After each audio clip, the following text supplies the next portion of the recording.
Hello, everyone, and welcome back to another edition of the Absolute Women's Football Show, also known as the biggest show revolving around women's football chaos. And as I just say that, the chaos continues because we've got a Kai joining us. Evening, how you doing? Not bad. Good, I lovely to see you again. I lost the link in all the chat. Couldn't find it. Which is Kai's way of saying we talk far too much in our chat.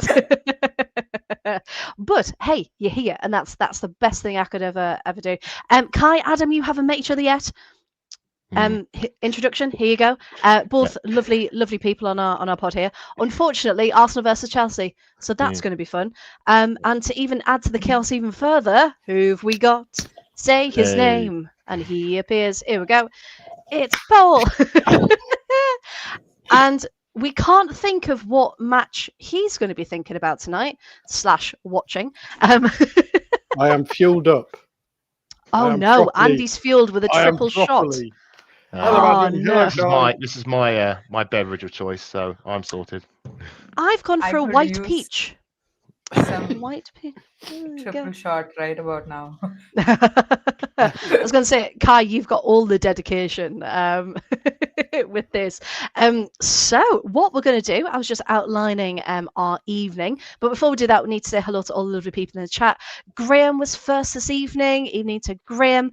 Charlton were winning when I last looked at the Subway Cup. I completely forgot that was on tonight, so there we go.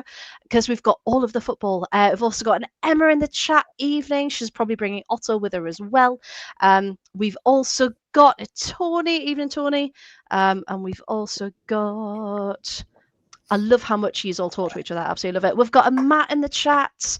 Matt in the chat, wonderful. We've got a Dylan. Evening. We've got a Simon. This is fantastic, everyone. Well done. Still are. Yes, good. Charlton are currently 1-0 up against Brighton in the Sandwich Cup. So a massive lead for them. We will be having a full, Charlton discussion later. Don't worry. Tony's getting the shots in already. Don't worry. We are talking about Champions League. Don't worry. Can I just say, if you down the triple shot, I can hear colours already. So, oh God, we're still going to be here tomorrow, aren't we? That's what this going to be. I wasn't going to mention the Arsenal game because I am genuinely surprised because I had Arsenal for a win tonight. I think we all did. To be honest. Oh, you don't know Arsenal like I do, Paul. I did see your praises sang as well, Adam, because they were talking about on Reddit. I saw the thread, and they were talking about how a lot of people don't know the history of Arsenal. No, because someone had posted a picture of the mural that's up in the Emirates that I believe is up in the Emirates of Arsenal women and all the titles they've won. And everything. Yeah. And a few people were posting on it, and wow, 10 in a row and unbeaten seasons and all that sort of stuff. Yeah, 9 in a row. Nine. We didn't get 10 in a row because Shelley Kerr came in and it all went to pot. But yeah, nine titles in a row and quite a lot of other trophies in the middle. Someone specifically mentioned the Arsenal Women's Archive and said it's amazing for finding out. It's got loads of clips of old games and loads of information, and it's an amazing resource, and you should all go and look at it. So I'm touched. Thanks, Paul. That's cheered me up after what's been a bit of a downer the last few days. I can't deny. So hoping this will be a bit of chaotic therapy for me. So it will be. I was going to say we will always shout you out, Adam, for all of the work that you do for the Arsenal archives. Which is incredible, by the way. If people in the chat haven't gone through it yet, even if you're a neutral, even if you're not an Arsenal fan, just to go back and have a look at all the work that's got into it is incredible. So, hey, Adam, you get a shout out already. Nearly just not even 5 minutes in. I will say as well, because I mean, it wasn't me who shouted them out either. It was a bunch of people on there and just several people going how amazing it was and how it helped them learn about. That's good. No, but that's the whole point. It's always been about shining a light on it, especially the stuff in the 90s and sort of early 2000s that a lot of that disappeared. And, trying to trying to find some of that, and we're still finding more stuff. So obviously, if you haven't followed it, give a follow on the Twitters and the YouTubes and the Blue Skies, because stuff you may have seen before, but there's a few new gems coming through, so do keep an eye out for that. A few new gems. We like it. We like it indeed. Now, of course, it is the second night of Matchday 3. Stay with me. Of the UEFA Women's Champions League. And we're going to try and do our best Soccer Saturday updates. So, Adam, which game have you got on? I'm looking at Benfica FC Twente, and Benfica Twente, that's the one. And it's yes. It's 0-0, Jeff. It's been a booking for one of the Benfica defenders. Twente have started well, but 0-0 at the moment. Goal! Goal! Goal in the Atleti Juventus match is Atletico de Madrid, and Pero Magnan in goal is fuming. She's saying, "How did it get past her?" Former Gooner. And I'll let you know. Yes, I will let you know who it was in a second. But 1-0 in the 39th minute to Atletico. So yes, so we're all going to try. Paul, did you want to follow along with the PSG Man United game?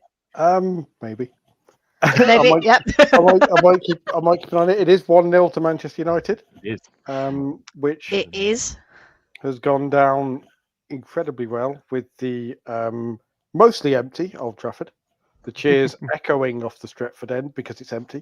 But there was about 13,000 there, wasn't there? Which is, we're still looking at in the thousands. It's not like 2 men and a dog turned up. Yeah, it's still 13. Matchday was saying if all the tickets that were sold were used and attended, it will be the highest attended Women's Champions League group stage game in England. That it is something to be praised, not I know it's funny, Man United no fans, blah, blah, blah, but it will top what Arsenal got when they played Barcelona at home a few seasons ago at Emirates Stadium. So it's not a bad thing. It's still an incredible number. Yeah. As much as we jest, we did want to remind people of the amazingness isn't a word, but it's the only one I've got right now. Progress. Hey, very good. No, sorry, I was just looking at Bonansea arguing with the referee. So they're trying to argue. Sorry, Paul, didn't mean to talk over you. Yeah, I'll shut up. Go on. Talk about Juventus. No, I was literally just going to say there was a foul in the build-up to that goal, and also offside as well. She was just ahead of, I think Bonansea went down. So they're saying, well, actually, should it have stood? I believe it looks like it's going to a check. But apart because from the referee is looking very stern. It is a VAR check. I will keep you up to date. Is it FVS or is it full VAR in the Champions League? Full VAR. Full VAR. So the ref's got VAR face at the minute, just very stern, looking towards. But there's no goal line technology. And it looks like, has it been given? Yeah.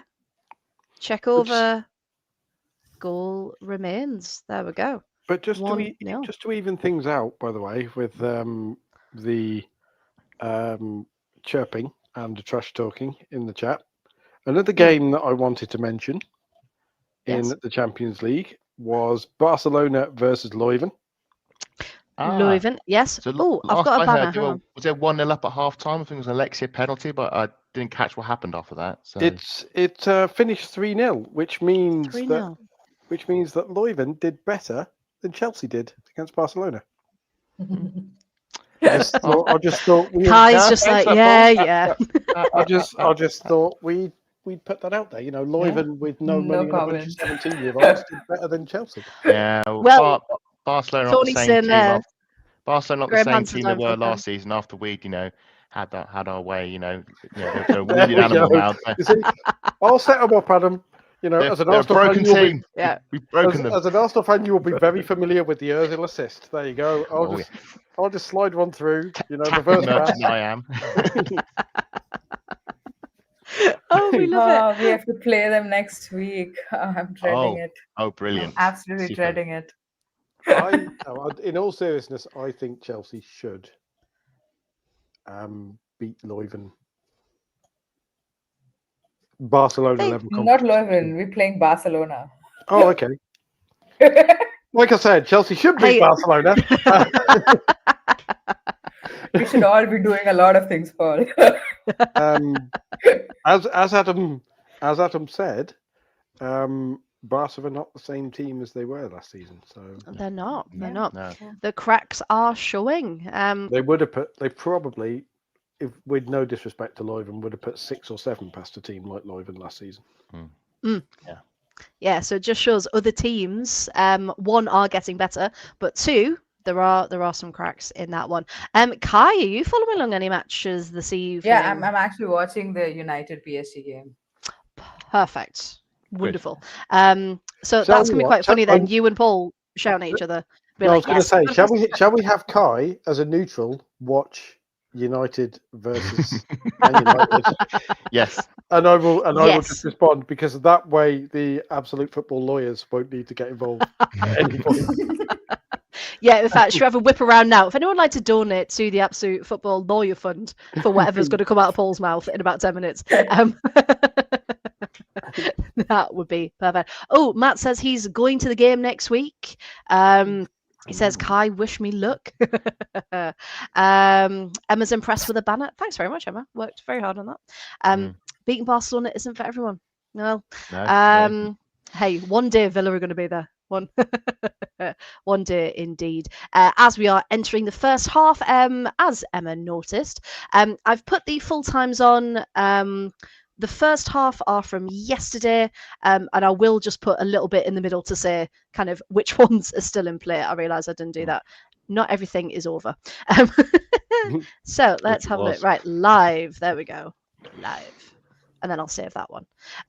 So yes, so that's going to keep going. Everyone in the chat, we know you love to get involved in keeping us up to date with all the scores, what's happening. We've just had a 3-0 for the West Ham game, which again, they need to, and I know Paul, you're going to talk about it in a bit, but they need that confidence, don't they, in front of goals. So that can only be a good thing. And Charlton, of course, are still up in the Sandwich Cup. So there we go. So yeah, so we've done our little update. See, I just like the touch paper. Tony, didn't the same Barca team beat a certain Bayern team 7-1? Well, if we look at Bayern though, please don't. Before tonight, they were a team that was struggling. But they're tearing it up in the league. By Bayern standards, which is by Bayern standards, yes. Which they have been, dominant for the last couple of seasons, and they've been a bit rocky lately. And just a reminder, so we will get Adam's view on the Bayern Arsenal match. You don't have to spend too long on it, Adam. It's okay. We're just a couple of things. I've got plenty of time. Please. And we haven't got to the Chelsea game yet, which I've got even more time for. Oh, don't worry. The WSL section tonight is going to be like that. Yeah. Yeah. But yeah, so just a roundup if people aren't sure of what happens in the Champions League this season, because it is different, of course. Because it's now a league phase format. So what happens is the top 4 teams will qualify automatically for the quarterfinals. The teams finishing 5th to 12th will then compete, because it always is, a 2-legged knockout playoff to try and secure their place in the round of 16. So teams finishing 13th to 18th will automatically be eliminated. And then the 4 winners of the knockouts will meet the top 4 finishing teams. And that's when we'll have the knockout football as we know it from that moment. So yeah, so aim of the game, as is with football in general, get as many points as possible and hope you finish as high as possible to get to the next round. So then we'll just go through yesterday's results really quickly, even though I know they are on the bottom of the screen. So it was Roma 0, Vålerenga 1. Good win for Vålerenga there. Lyon 3, Wolfsburg 1. Real Madrid 1, Paris FC 1. St. Paulton 0, Chelsea 6. Kai, how was that game for you last night? Impressed? Oh, it Happy? was. Oh, Paris Saint-Germain just scored. I'm sorry. Oh no! Tell us about that. Yes, go. Who was it? What happened? An absolute stunner, Kamona. Yes. I mean it's that trademark Olga shot from the edge of the box. I think United just switched on because we're in like the stoppage time of the first half.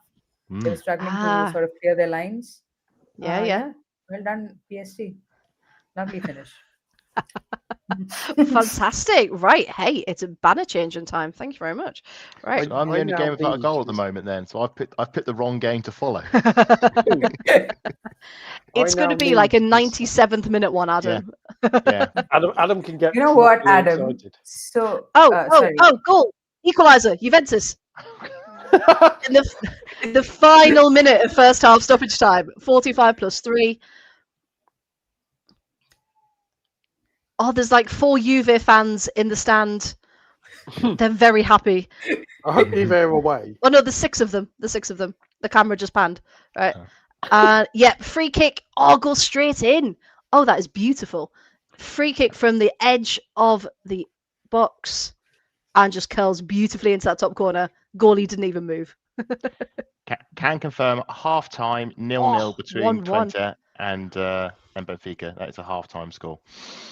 Oh, we'll have to tell them to hurry up, Adam. It's like, come on, we're live here. Come on.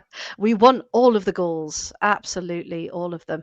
Love these Freya goal updates. Hey, we should hopefully all have some goal updates. So everyone, keep your fingers crossed for Benfica and Twente. Please. That we can get more soon. Right, officially half time. It was Stollengoro for Juve. And it was Sedegai for Atleti in the 39th minute. So, end to end. Right, I'm going to mute those commentators while they're on halftime. Lovely. West Ham 5-0. Thank you, Chris. Thank you. Massive. Right, I'm just going to be on banner duty now. Oh, no, I didn't have them on my banner. That's fine. Right. Sorry, West Ham. The Sandwich Cup is... The St. Polten goalie, by the way, because her name deserves to be said, was Karina Schluter. Yes. I heard she had a great game. Superb. Yeah, so it could have been 12 or 13. I was going to say, wasn't it? Someone looked at it was like 14 saves or something, which is mad as well. So yeah, Kai, we were just about to talk about it, weren't we? I think, tell us, how was the game? The storyline was that she's a med student and she saved 14 shots, and some of them were really tough saves as well, like diving saves.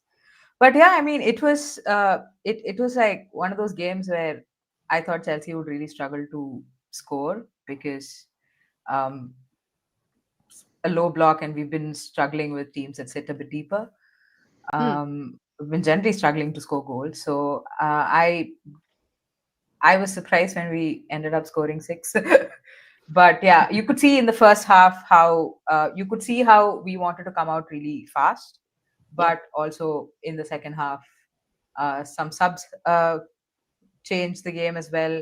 But yeah, Kat Macario in particular was exceptional, and Livia Peng had nothing to do. She could have sat there with a chair and could have gone back to just a nice book. Yeah. Yeah, I think there was one shot. But yeah, beyond that, it's just one of those games, right? Like once you break a team down, you score a couple of goals, and then it just opens up a little bit. But for me, I think Sam Kerr scoring a brace, excellent. Lauren James is back. She got, I think, about 15 minutes on the pitch. Germa got 45 minutes. A good time to get good players back, I think. And that's the thing, isn't it? Sometimes these games, as much as, you really feel for St. Polten, but for Chelsea, getting these players back, allowing them to have minutes in a game that, that they can come on and have 10, 15, because it's not a 1-1, it's not a 2-1. They've got that space to kind of come back and get back into and it. Sam Kerr, I think, played the full 90 as well, and that's the first time she started and played the full 90. Maybe she got subbed out at 85 minutes. I'm not really sure, I can't remember, but if I remember correctly, she was in deep. Like it was at least for 85-90 minutes. So that's also really nice. Just play incredible. Her into form a little bit. Yes, 100%. Because again, I think I saw in the graphics, it's her first start since 2023 in a team as well, and you just think that's such a long time. Yeah, Tony's saying there, the first full 90 since December 2023. Which is just insane when you think about it. But she, she had the time for injury, she took the time for herself, and now she's back, and hopefully better than ever, of course, in that stacked Chelsea team. But yeah, 6-0. I mean, you can't You can't argue with that, can you? But then today, and we had the early kickoffs today, of course. Sorry, Adam. Tonight's early kickoffs were Barcelona Leuven, which ended 3-0, as Paul mentioned earlier, and then Bayern Munich 3, Arsenal 2. Now, no one expected that because Arsenal were quite comfortably 2-0 up, weren't they? In that first half, they just really dominated. So, Adam, for you, how did that happen? Wow, 2-0's a dangerous scoreline, isn't it? That's the thing. Game with two halves and all that. I think it's one of those weird games. I actually came to it late. I was driving home from work and had the audio playing in the car, and they just kicked off just as I was getting into I have to park my car, but it's in an underground car park. And literally, just as Fox was about to head the ball, the signal cut out. So I had to panic. I had to panic rush to my room and get my TV set up, and the goal had been scored, and Fox had headed us ahead. And I watched the half play out, and I remember watching Arsenal play Bayern away last season. It was actually Joe Montemuro's second to last game, but it was pretty much the game we watched, and we thought, "You're done." Like it's pretty key. We'd lost 5-2. Yeah. Implosion, an implosion in Germany. Well, that won't happen twice. Completely imploded, capitulation, lost 5-2, and he was gone after the Chelsea game, as it happens, a few days later. So I watched this game, and the first half, I was like, we're all over them. Like by not even putting up a fight, we are just tearing through them. The high press is killing them. The keeper with the Fox goal, takes a shot, keeper fumbles it, should take it better. Fox is quickly in, nods over the keeper, brilliant. Second goal from Mariona, brilliant goal. Had an air of the goal she scored against Lyon in the Champions League last season from the edge of the box, and that comes from Arsenal's high press. Barcelona give the ball away cheaply, and Mariona sticks it away, brilliant goal from the edge of the box. And you're thinking, this is brilliant, but the problem is it's too easy. And you just think this isn't right. This isn't right. And I know we were playing, like, the football we played looked great, but the problem then for me is that it just looked too easy, and that was sort of a bit suspicious. And it can happen in games, but you've got to be so ruthless when you know that you've got an overcommitted sort of nudge on the game. And we only scored 2 goals, and there were goals on that pitch in that first half, especially, that we did not take. And then what was worse, and I think the biggest crime, is that we got complacent, and in the start of the second half we started taking shots from some very weird positions, as though from something like from the edge of the box or from way out wide. And I'm thinking, just you're in control here, Arsenal. You've got a 2-goal lead. Bayern they haven't turned up. Play the game properly. But no, it was like everyone thought, we can just do anything now. We're going to win this 2-0. It doesn't matter. Of course, what Bayern Munich, who Bayern Munich have on the bench, is Pernilla Harder, one of the greatest strikers in the world. And seeing her come off the bench, that's sort of when I messaged in my group chat. I thought, because she scored a hat-trick against us last season at the campus. So she comes off the bench, and then what happens? Bayern Munich, obviously, the managers had a few stern words with them clearly in the dressing room, because the first half they were awful. They were absolutely abject. And it's known that they got a bit of a hammering from Barcelona. I don't know if that was at Barcelona's ground or at Bayern's ground, but they got a bit of hammering from Barcelona, and the commentator was saying, well, it's going to be the same here. Arsenal are going to hammer them. I'm thinking, that's not really our style. I know we did it to Lyon, but outlier result does not cover what we've done to Lyon twice, I should say. But that is but it is ridiculous. We don't normally do that. Normally, I would hope that we would just seeing the game out, manage the game at a 2-0, get it back on the plane and get home, and that's a great result away in Europe, 2-0 away in Bayern Munich. But Arsenal didn't manage the result. They let Bayern Munich back into the game, and Bayern made positive subs. They brought Harder on. We brought substitutions on, but the substitutions didn't make us any better. And I think that is on the manager. I've long questioned the mentality of our players, because when things don't go for us, when adversity strikes, we crumble.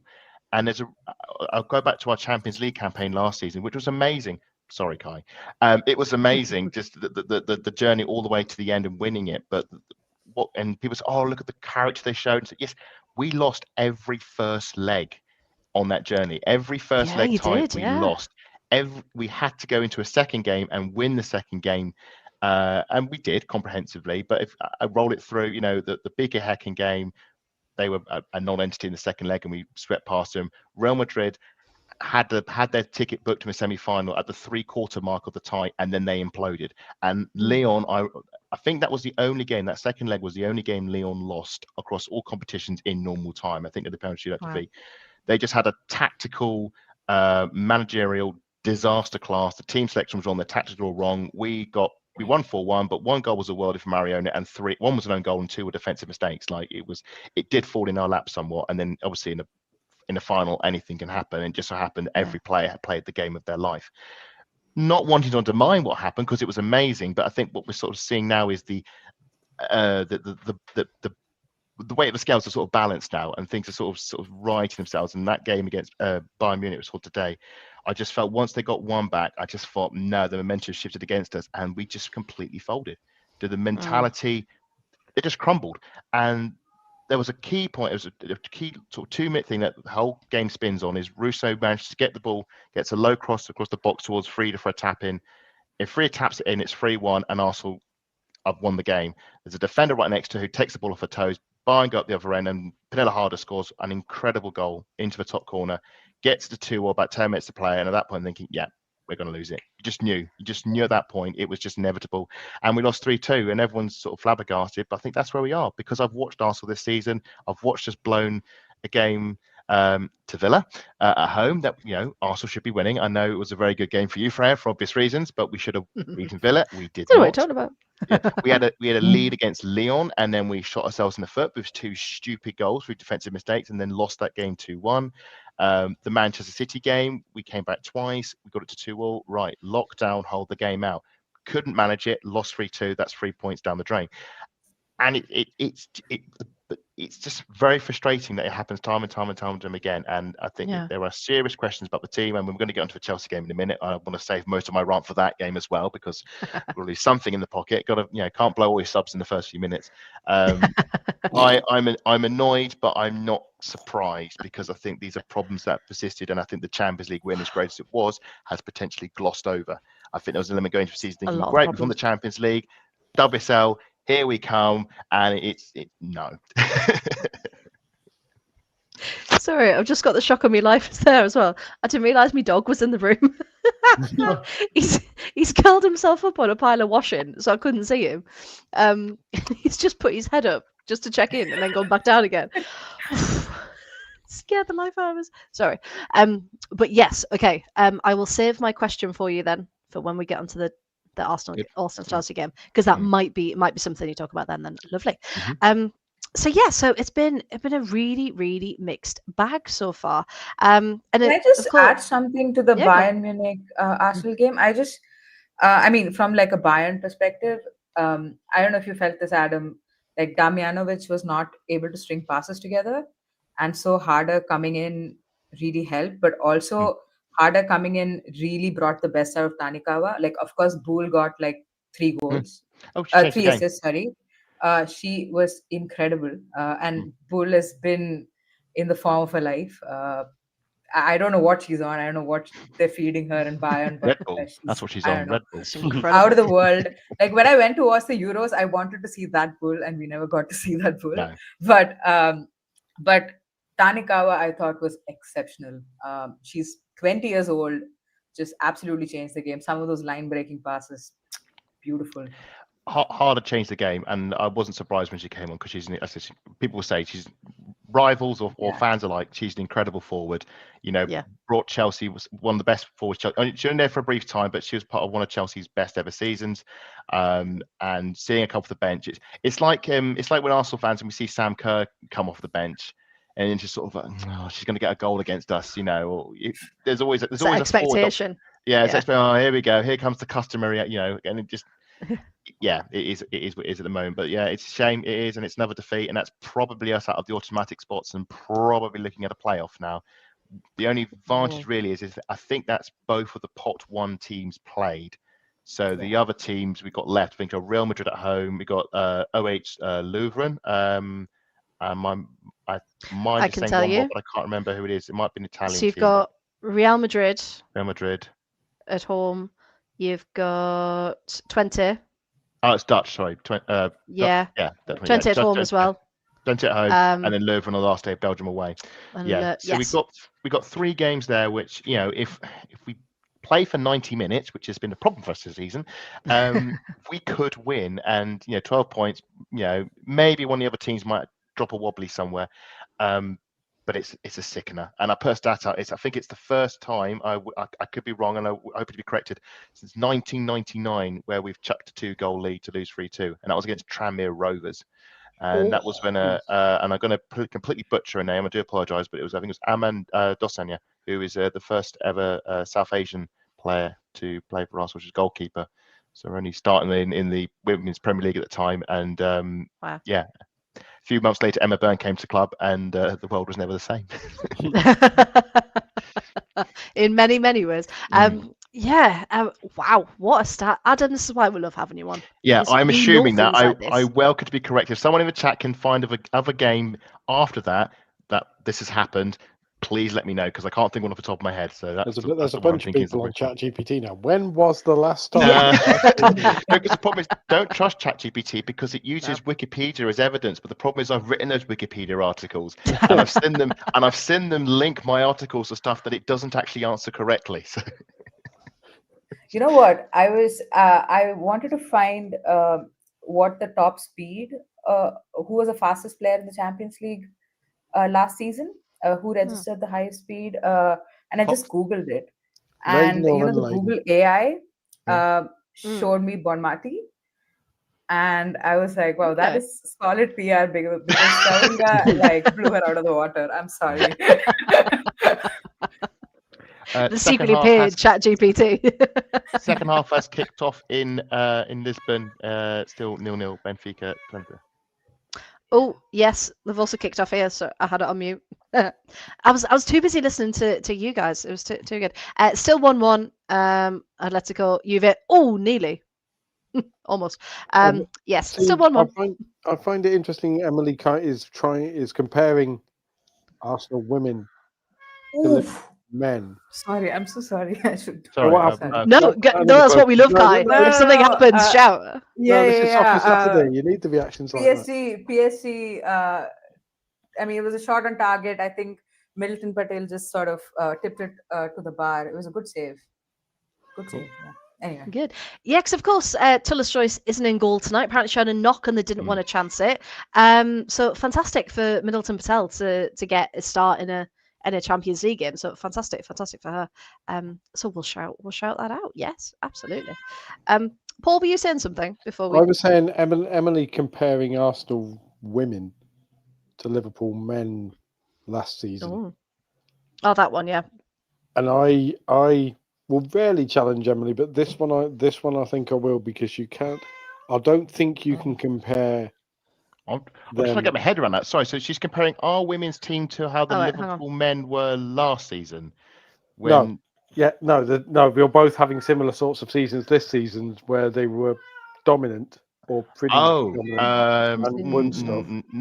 Well, I think the truth is as I said before, the Champions League campaign was magical, but magical for a reason. And if I want to make a Liverpool comparison, which I think is worth doing, I compare it to when the Liverpool men won it in 2005, when the Istanbul final, just unlikely everything and the comeback in Istanbul, and the whole way through, everything aligned for them. Again, sorry, Kai, there was obviously a Chelsea loss in that one, but the Liverpool run all the way through, the Olympiacos game, obviously they get to the final, it's a magical final, and they win it despite being complete underdogs. That's very much what Arsenal's run was this time round. And I think if you look at what happened the season after Liverpool, were they any closer to winning the league? No. Did they retain their Champions League title? No. And I think maybe that is what's probably going to happen to us as well, sadly. I think that's the closest comparison. You can't make the comparison, though, because I think Liverpool men this season are having a very, very particular issue that nobody has talked about, with obviously the grief over Diogo Jota. There is that, absolutely. And I don't think that. I personally think that is an indictment of men's football, that people aren't really talking about how that can affect a team. No, I think if there'd been a similar circumstance, God forbid, in the women's game, there would be a lot more talk about how I can think of losing a teammate affected the the best team. thing. Well, not best thing. The closest thing I can compare it to from an Arsenal perspective, as an men's perspective, and it's not a death or something just tragic as that, but we had a player called Eduardo who had his leg This snapped in horrific half. injury. Yes. Yeah, had a horrific injury, one of the worst sort of ever seen. And you, as a team, Jesus. Arsenal just went after that. Just the team just folded in that season. They were on an absolute high. That happened. They didn't win the game. It was very traumatic, and the team mentally suffered. And you saw that. You saw that throughout the rest of the season. So these things do affect players, and I think unfortunately, it's it's not like an injury where you can just go in the treatment room and get healed up and have an operation. This is mental health we're talking about here. That's a huge, yeah. And you to sometimes these things, these tragedies, they can inspire, and sometimes they can affect you, and that you can't control that. It's human nature. And I think you're actually right. It probably should get mentioned a bit more, but it sadly doesn't. We talk more about what happens on the pitch and not so much what happens off it. And speaking of what happens on the pitch and sad things happening, I usually when I see ACL injuries, I just kind of go, "Oh, for God's sake!" Another one, yeah. Another one. Katie Reeds is the first one where I genuinely, viscerally reacted to it. Yeah, that was a sickener. Yeah, no, really. Yeah, just well, Michelle obviously was the one we had just before. That was well, I saw that happen on TV, and I just wanted to watch and go, yeah, ACL. Yep, you just know. I was in the stadium when Beth Mead, Laura Wienreuter, and Miedema all did their ACLs that season. In fact, the Viv one literally happened right in front of me. I was watching it happen. I went, "Yep, ACL. That's it, done." And yeah, hearing the Katie Reid one, that was in training, and I just think that is just so cruel because she was on and up. She had just broken in the Arsenal team. She looked great. She was getting into the England team, and then boom, that's a year out. That's a year out of the game. Gone. Development gone. But just Rene the has momentum as well. Yeah, momentum, and but apparently with younger players ACLs, it's a bit easier to recover. Well, not easier, but like the younger players have a better recovery than elder players. And Rene has said that Katie Reid is not going to let this affect her. She's going to learn her game better off the pitch. She's going to use this year out of the game to better herself. So obviously we wish her all the best and hope she comes back stronger. But yeah, it's a sickener for us. I apologise for the noisy cat, by the way, taking some of catastrophic. Hey, more chaos. Catastrophic. Very good. Are you going to jump up, or are you going to sit down there and look up? Do you have opinions on Mary? Animal appearances. Well, for the people who have seen Kung Fu Panda, Matt put a very, I assume, a good comparison. I've only seen the first film. If it's referenced the first film, I'll get it. Otherwise, I won't. I can't remember. Oh, where's it gone? See, I love you all, but because there's too many messages, I can't find it now. But yeah, essentially, there we go. Kung Fu Panda when Tai Lung broke out of prison. Yes. Kai, this is Nancy. Auntie. There is Nancy. Oh, Nancy. If we said Dante, I thought it was a bit of an inferno going on there or something. But no, Nancy. Dante would be such a cool that's the emo name. Actually, Kerry and I had a 30-second discussion when we adopted Nancy, and we had the whole, if I have a black cat, because I'm an emo, I want to call her something like Midnight or Shadow or classic black cat names. And Kerry just looked at me and went, "No, she's called Nancy. She's staying Nancy." I love that. This is what I want, and this is what we're going to get. This is her name. This is what it is. I love it. Atletico have been very, very physical tonight. A couple of decent rugby tackles have gone on. No cards given yet, though. But hey, there's time. 53rd minute, and I know Emma put in the chat very eloquently, PSG are mad physical. If you're down with the kids, mad means very, I believe. Proper wavy. The vibes are mad Preston, fam. Like, don't know what Watch I'm saying. Chloe appear now. I don't know what I'm saying. I'm just trying to sound like. If anyone, for obscure references, if anyone had ever seen Nathan Barley, I'm just doing the whole thing, pick a random word and say proper Johnson, innit? I was just thinking about when you said Preston. Speaking of our Kloiber, she is at the Man United match tonight. And her comments that she is sending in. I know we say it all the time, but Jess Park is bloody good at football, isn't she? I'm having a lovely day, except the queues for the toilets are really long. Second half started 5 minutes ago and I'm still waiting to go to the toilet. This is not the vibe.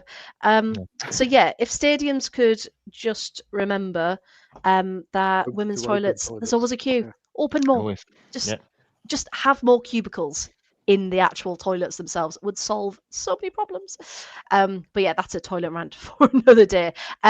So just some updates then. Full time in the League Cup Group C, West Ham 5, Southampton 0. We've got full time Brighton 0, Charlton 1. That is huge. That is huge indeed. And Graham saying, for one night only, I do care about the Sub Cup. Outstanding result, fantastic performance, dug in the second half. Another clean sheet, and Anna Peterson was outstanding in goal. There we go. Thank you so much all for those updates. Oh, I've got a goal for Juve. It looks like Barbara Bonansea makes it 2-1. Yep, they've just shot a Bonansea down my ear. Yep. And the yellow card for the goalkeeper for arguing. Oh, it's all kicking off. Right. Well, it should have kicked off. The game's going. Live. Yeah, it kicked off. Something's gone wrong. So Gallardo in goal is fuming. She's got a yellow card. I'll have to wait for the replay to tell you why. I assume it's for her words and her reaction to that goal. But yes, captain Barbara Bonansea has put Juventus in the lead. Let's have a look. Yep, so they win the ball back in midfield. Atletico fuming because, again, they think there's a foul in the build-up. Lovely ball out to the left. Right out to the left. Are they saying offside? No, she can't be. Oh, that was a beautiful header. That was an absolute bullet of a header. Yeah, I think they're just annoyed that they think there was a foul in the build-up. But they had a lot of chance to win the ball back and they didn't. So Bakari with some lovely footwork in the middle there as well. So hey, 2-1 to Juventus. Let me just update my little ticker there. But hey, still all to play for because Atletico Can we just point out, by the way, and I don't know whether this is a women's football thing, Tony's comment, I'm baffled how Bonansea can still deliver at her age being 34, which is... She's 34? If you think that's Come baffling, on, Tony. why don't you watch Kim Little run rings around Barcelona and Lyon at the...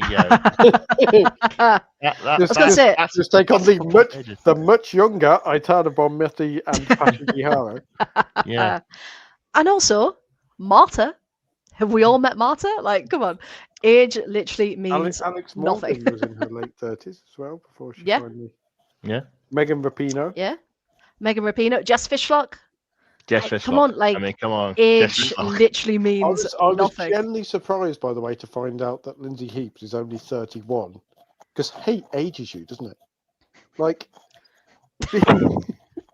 Well, I was going to say, it just feels like she's been around for so long, you just automatically assume people are older than they actually are. 31, is she? She is.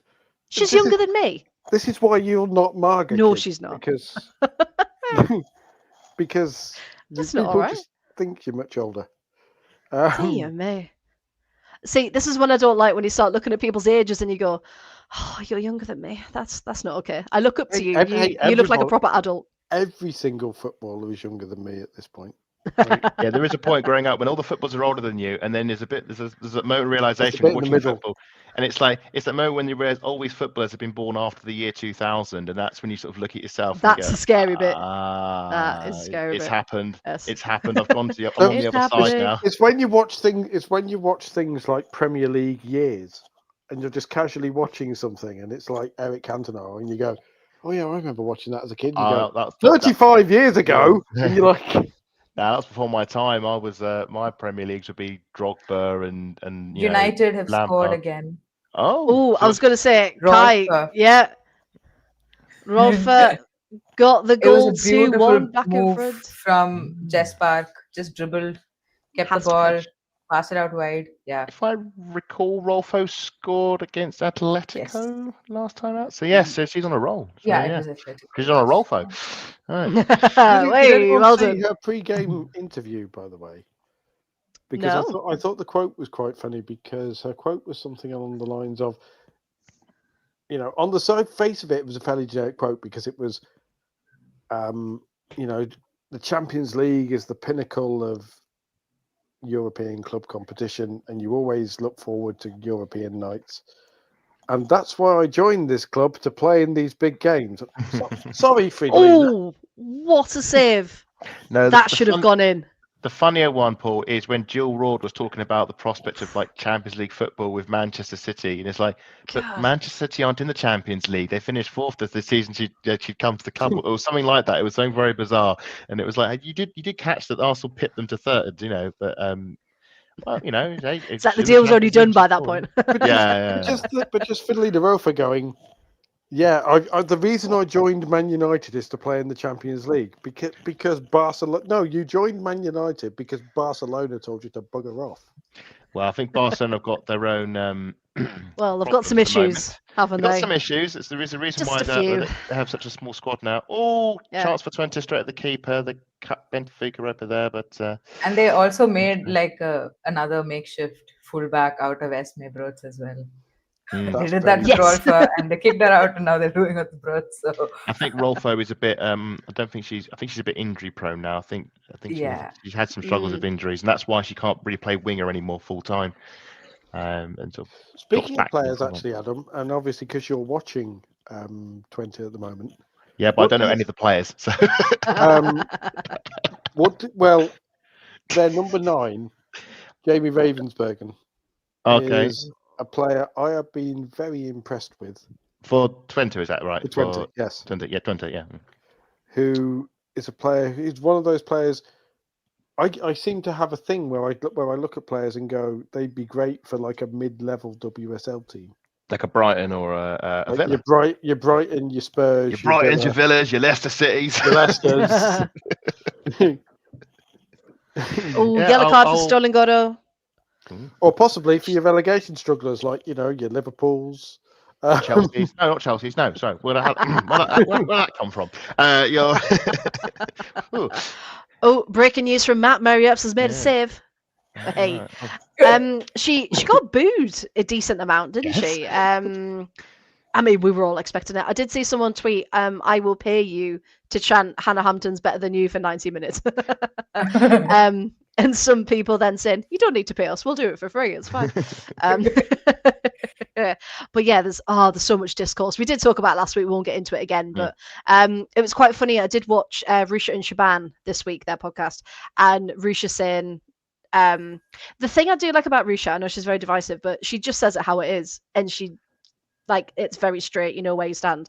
And she also backed up that there were problems years and years ago, but that of course she has straightened them out. And so yeah, it was just, if anyone would like another take to the story, you can have that. Oh, Adam, yes, go. My word. It's the number 7 for Benfica. It could well be one of the goals of the group stage. I can't catch her name because they're all piling on top of her. She's run. I swear she's run from the halfway line, gone for the entire team, and then bent one in from the edge of the box. I'll have to watch the replay back, but this is a superb goal. Worth the wait. 62 minutes on the clock, and we finally have a goal. It's Martin Prieto. The number 7. Martin Prieto, yes. Prieto, yes. So we're just getting the replay back now. Lots of hugs and claps and stuff. Here we go. So it starts on the edge of their own box, trying to get the ball away, and then a ball, line breaking ball straight through the defense, and the number 7 races onto it, out on the corner, cuts inside, right peg. Oh, it's superb. Bent around the keeper, top bins. It comes from the part. It's all about the assist. The assist wipes out the entire defense because the 20 team are pushed up because they're making the attack. The defense on the halfway line, and they've got the quick counter and the pass straight through, sort of bent round through the defense. It's picked up Martin Pietro on the left-hand side. She's burst free down the wing, chopped inside, and then just pinged it in the top corner. It's a superb goal. So do keep an eye out for the socials. That's going to go. I reckon that's going to go viral because that's a pretty good goal. Fantastic. And just for everyone who thinks age is a number, Martin Prieto is 32 and still scoring goals like that. And it's their first shot on target. Well, if the stats are to be believed, it's the first shot on target. They're the home team, and they are ahead 1-0. So perfect way to bounce back after that loss to Arsenal. I can't believe she's still producing at 32. You know? I'm surprised the Reaper hasn't Tony, you've started something now, mate. I'm surprised the Reaper hasn't tapped her on the shoulder already. You know, and Don't fear the she came off the bench for Spain a lot in the Euros, right? Yes. Yeah. Yeah, I think she I really remember started getting her first call-ups recently. Yeah. And I remember seeing a lot of criticism about Tome not bringing on Martin Prieto in the final because I mean she's somebody who's very good in the air, and Spain were looking for that winner. I'm just trying to. Is she the player who scored in the 5-0 against Portugal? I think she did. Yes. There was somebody who came on late and scored a header right at the end, and that's her. Yeah. Right. Yes. Okay. Yeah. I'm picking up stuff. I'm learning my own. She'd have been like Esther Gonzalez's. Just seeing the pass. There's a crucial. Sorry, Paul. Just watching the replay again. There's a crucial slip by the number 4 for 20 on the halfway line that sort of unlocks it. The buzzer pass comes in, she falls forward, and it just opens the door. So there is a small bit of luck in it, but yeah, take nothing away from Martin Pietro. It's a superb goal. Sorry, Paul, you were saying. She almost seemed to be the understudy to Esther Gonzalez, who, by the way, is the best striker Spain have by some considerable distance. I was. I can't remember. Did she start the final? Did she come off the bench? I can't remember. I know she started. No, Esther started because she scored for Spain in the final. Remember correctly? Mariona scored in the final. No, Mariona scored for Spain. No, Mariona. Did Gonzalez come off the bench? Because we were all like, "Why haven't you come off sooner?" No, I'm trying to remember. Esther started. She had a couple of big chances. Okay. But yes, because I remember because we were doing the What's Unfair, and I was basically having the screaming heebie-jeebies every single time Esther Gonzalez got the ball anywhere near the penalty area because she is lethal. I've always felt with Spain and it's felt more to the World Cup, that they were a great team in approach play, but they just did not have a striker. So they'd have great passing and movement and dominate teams and dominate possession, but they didn't have somebody who could simply kick the ball into the opposition net on a regular basis. And when they had Esther Gonzalez playing in the Euros, I thought, right, you finally found your striker. You finally found the missing piece that will provide an end product to all the great approach play for your, Pates and Bonmati and Caldente and so forth. So did she win the Golden Boot in the end, or am I just imagining it? I think she was close. She was close. If she was, or maybe was the top scorer, but that was that was the player I thought. Yeah, you've got a decent top striker who's going to chip in with the goal. And in the group stage, she got quite a few. She is the player who I think, and moving to top WSL chat, Liverpool need. Well, the player Liverpool need score a full stop, but they need the player Liverpool need. They sold for £1 million in the summer. I mean, that's sort of how they're how theirs going. I don't think miss it. That is the issue. Well, but didn't invest that £1 million in a player that they needed. Put it that way. No, and I also thought that, speaking of Liverpool, their social media team did Fuka Nagano incredibly dirty because they did one of these. Oh, yes, you saw this, yeah. Because they did one of these, this player is amazing.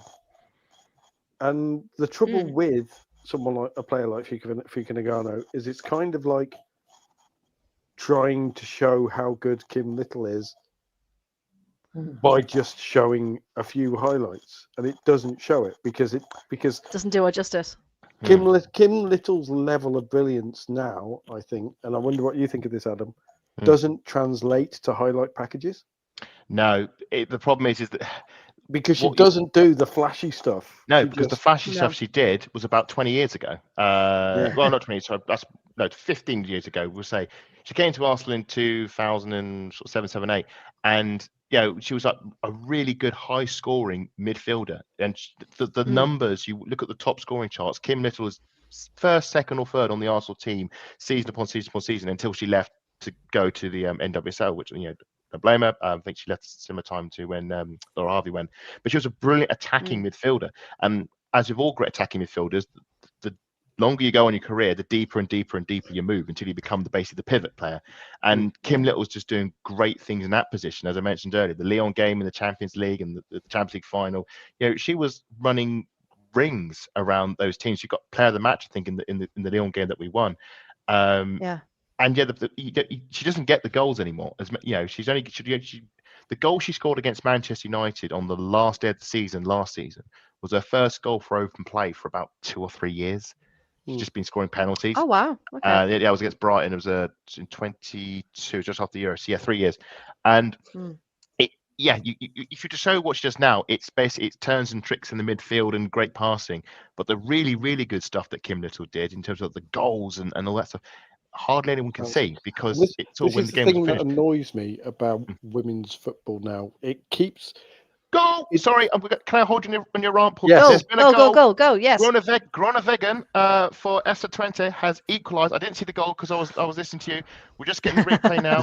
So ball's on the halfway line. 20 making a break down the right flank, drilling in. Here we go. Played out onto the wing.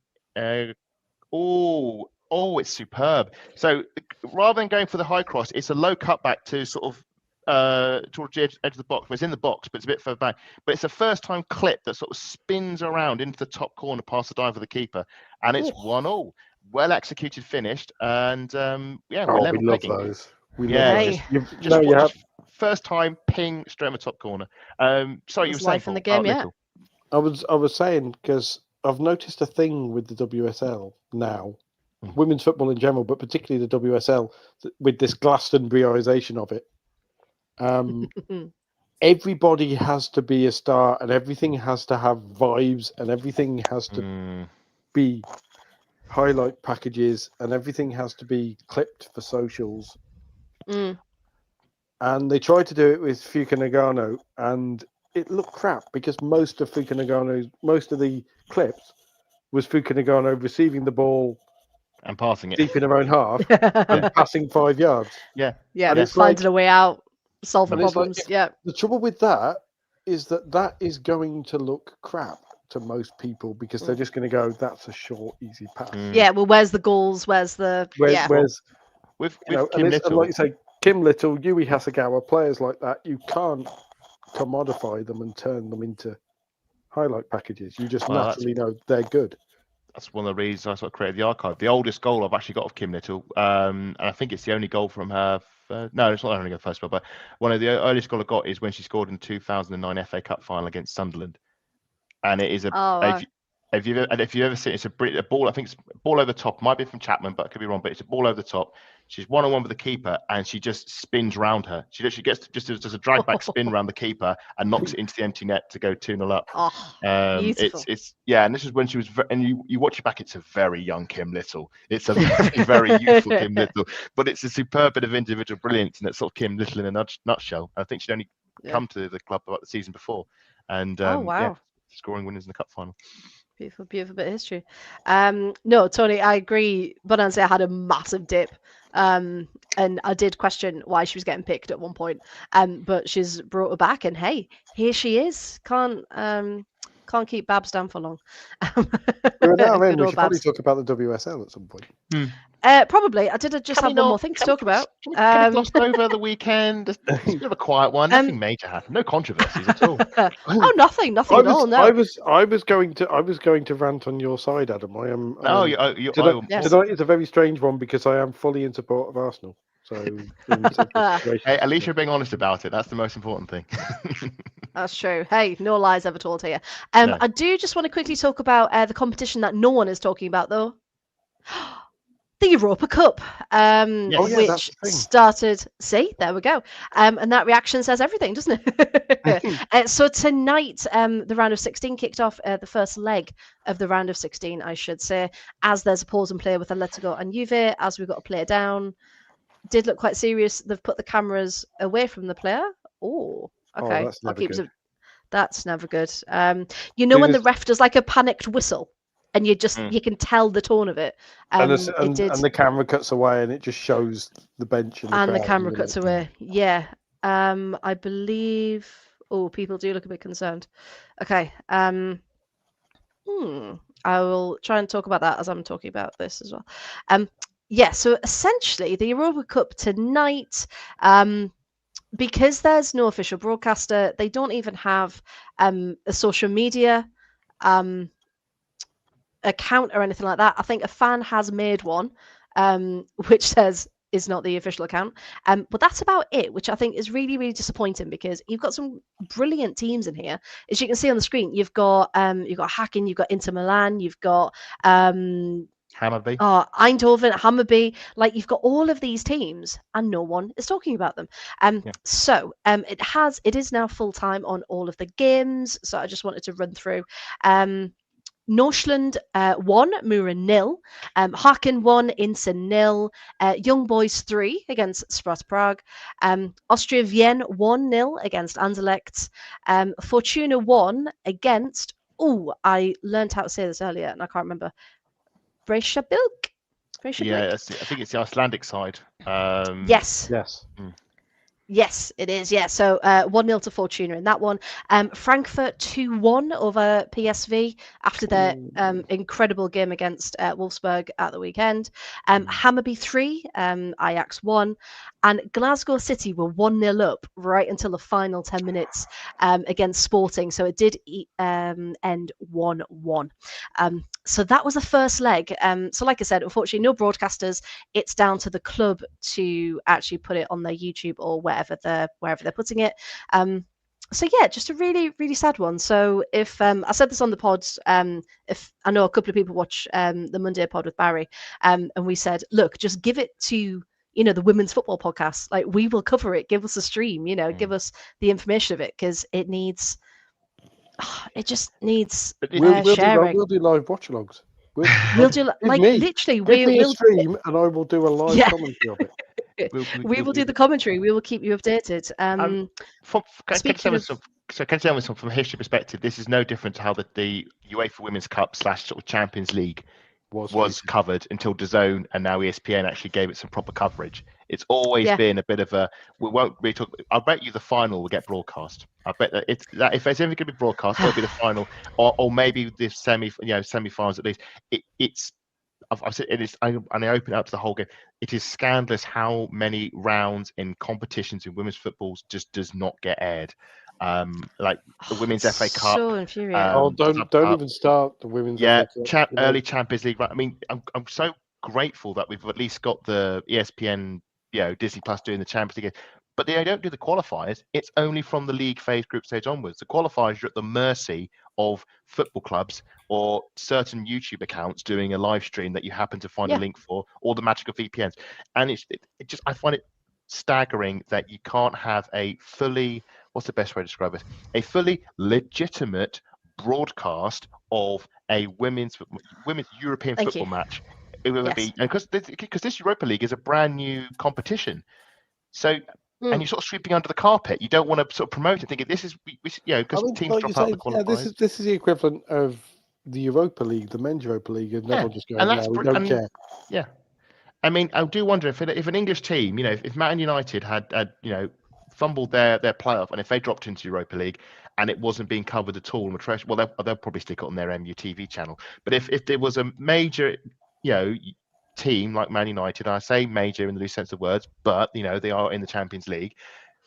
Eintracht Frankfurt are in this competition. They are steeped in European heritage. They're in that competition, and you can't watch them play. Think Glasgow City. Well, they're the ones who got the late winner in their tie. It was like a crazy two-legged tie qualifier to get through. They to get through. Yeah. Great story. And all of this drama. And no one one's... can watch it. I like think you say with Frankfurt, it's ridiculous. You can't watch players like Laura Freigang. Yeah, because it is a shame, and like I said, clubs doing it. I'm stunned that they haven't. I mean, just give it to DAZN. You gave DAZN the Champions League. Let them have the Europa League and carry on with the ESPN Disney Plus on the Champions. I can't understand why they haven't done it, unless that someone forgot to do it. I cannot understand why they aren't broadcasting it, because there is a greater demand for people who want to watch women's football compared to what is being broadcast. It's not necessarily a bad thing because you want that demand, but there are people it needs fulfilling, and I think it's a shame that people aren't doing that. No, 100%. And like you said, there are, the demand is there, and people are willing to do it. I mean, So give those rights out. Because when we did a watch along of a non-England game, and we got several hundred people join us. Yeah. Because people want to talk about it. There were people want. I use Graham as an example. I'm going to talk him up a bit. Because he's someone who'd never watched women's football before, and then he happened to watch us because of watching Absolute Football, and now he does match reports on childhood women and all sorts of stuff. So you don't get what people don't do. Fantastic. It was Andrea Medina who went down. She's been carried off on a stretcher. And there was this little replay of what happened, and it just looks like she maybe falls. So there wasn't anything malicious. It wasn't a tackle. She's gone for the ball and she's kind of slid in. So maybe a knee. I really hope not. Well, if you're saying knee, I'm now thinking of the dreaded three letters that must not be mentioned. And yeah, I really hope not. 79th minute as well. So close to the end. But yeah, she slid in for the ball. Bonansea kind of jumped over her, so there was no contact there. But yeah, it might just be the way she's landed on her knee. So yeah, wishing Medina I'm just all the best. Point out, by the way, watching the highlights of both Man United goals, Mary Earps is crap. Genuinely on both. Just goals, say what you really feel. There you go. On both goals, she's horrifically positioned. I don't think she is the keeper she once was. I mean, I've got my own sort of thoughts on the whole Mary Earps thing. I think there's an element of I don't want to say she feels sorry for her, because it's on what she's now done to torture and grit is on her. That is her decision. That's her choice. I'm not going to say, but there is an element of almost like a Greek tragedy to how it got to this point, because what people don't maybe know, Mary Earps has been a goalkeeper for decades. She was I'd say, as someone does the archives, you flick back through some of the old games, you go, oh, Mary Earps in goal for this one, and she's just it's Mary Earps in goal. She was at another club the other season. So she's you realise how many teams she's she's got more clubs than Roy McIlroy, but she got her big England break late in her career. She's quite a senior player, and by right, if things had gone according to plan, Ellie Roebuck would be in goal, because she was the clear heir apparent to Karen Barnsley. Injuries happened, and Serena put her chips on Mary Earps, and I thought Mary Earps was a very good keeper for England. Obviously won us the Euros, made great saves, great personality. Obviously the whole thing with the save in the World Cup final was great. But at the same time is Hannah Hampton's come through, done brilliantly at Chelsea. She's come from Aston Villa, she stepped up, gone to Chelsea, and Vigeland is well within her right to say, I think Hampton is a younger keeper, is a better keeper, and she's the one I want to invest in going forward for England. The sympathy I have for Mary Earps is, having spent her whole career being nowhere near the England setup and not really being noticed, to finally being noticed, to finally having attention, and then within a few seconds have it whipped away from her at the last minute. And I don't think she's mentally was ready for that, ready to accept that, and doesn't know how to react to that, to have all that fame and attention and to have it taken away by someone younger than her. There are ways of you can pass the torch on to the next generation. I would advise everyone to read the Alex Scott biography, when she talks about how she saw Lucy Bronze coming through and she knew, I'm done at England, because really Lucy Bronze is the best right back in the world now, and it's up to me to make sure that she is going to be, because Alex Scott was just say of her time, one of the best right backs in the world. She's brilliant, and scored in the UEFA Women's Cup final in 2007. Great goal, Alex. But she knew when her time was up, and she knew Lucy Bronze is the next one forward. Mary Earps just wasn't ready for that, because she'd barely been in the room, and then suddenly it was clear that, and I don't think mentally she was ready for that, and I think that's impacted her badly. I think her move to PSG has also not helped, because she's now disappeared. No one's talking about her. Out of the public eye, she's out of the public eye, and I think this book thing she's done is a bit of a sort of a buyback towards that. So I do have some sympathy. I do feel sorry for her. I do think she's been poorly advised. That somebody should have just taken one side and gone, are you sure you want to say this? These are the people who you'd be nothing without Serena Vigeland and putting you in the England team. Taking a chance. You would just be maybe a third choice, like she was in 2019. You'd be a sub keeper. You wouldn't become the hero of Euro 2002 that you are. 2022, sorry. And as I said, so I have some sympathies for her. I do see it as a bit like a Greek tragedy, a Shakespearean tragedy, but it's also her. She's now made that decision. She's got to live by that. And I'm not surprised if her form's dipped, because I do think that is what is going to happen to her now. Well, this brings up what one of the things I wanted to mention, which there was an amazing piece by Jonathan Liu in The Guardian, who is a fantastic sports journalist. What a good segue. Yes, go on then. Who basically, the whole thrust of the article was pointing out that, the same media who fed the monster that is Mary Earps now. The media builds her up, another media bring her down.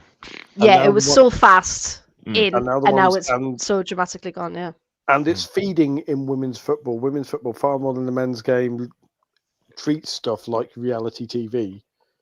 You have all the stuff. You have all the stuff with players' relationships. You have all the stuff with players falling out with players, and you have a chronically online fan base as well. Yeah. Many of whom are young and grown up online. You have a lot of people whose main interaction with the WSL, like Kai, for example, is online and from a distance, simply because they are, not in a position to go to games for whatever reason, and who will lap up stuff like this. It's humanity loves Schadenfreude. Humanity loves Schadenfreude, and people love to see a hero fall. That's the thing. People love to see people brought down to our level. They love to see the demise of something. I think it's a line. I think it might be in line Spider-Man or something, that people love to see someone fail. There is a secret joy to that. The point that Jonathan Liu made, which I thought was very astute as well. The line, and I'm not quoting it perfectly. I'll put it on Twitter and quoted it. I'm probably not quoting it perfectly now, but he was like, "It's very interesting to see that for the past 4 days, we've had a lot of influencers and podcasters and all that sort of stuff, and we are possibly slightly guilty in it, in the sense that we're still talking about it. But a lot of the big influencers who fed the Mary Earps myth, if you like, all the vibes and all the girl boss and all the corporate feminism stuff, and wow, she's be who you want to be and all that bollocks, and now spending weeks going, oh, it's so sad that we're talking about this thing and we don't want to have to talk about this thing, by the way, here's another podcast on it. And the whole a lot of the people who created Mary Earps, the media entity, are now really, really sad at a lot of people, are now pretending to be really, really sad at how people are talking about this, and they shouldn't be talking about this in women's football. By the way, we're going to talk about it loads more. Yeah. But the thing is, it's all good for Earps, because Earps wants that. It keeps her name in the public consciousness. So as heartbreaking or as sad as she may come in interviews, stuff, people are talking about her.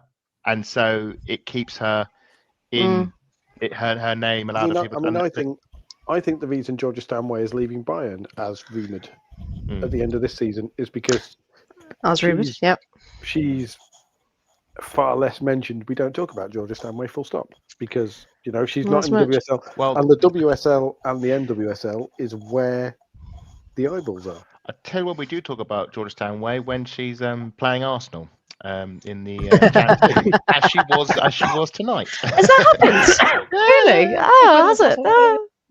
But she did try to get herself some attention. She tried to score from way out from the halfway line. But if that had gone in, though, that would have been insane. We'll be talking about her for weeks. But it's true, though. We're so in England. I think a lot of people, obviously, we like to look at leagues across the world and stuff.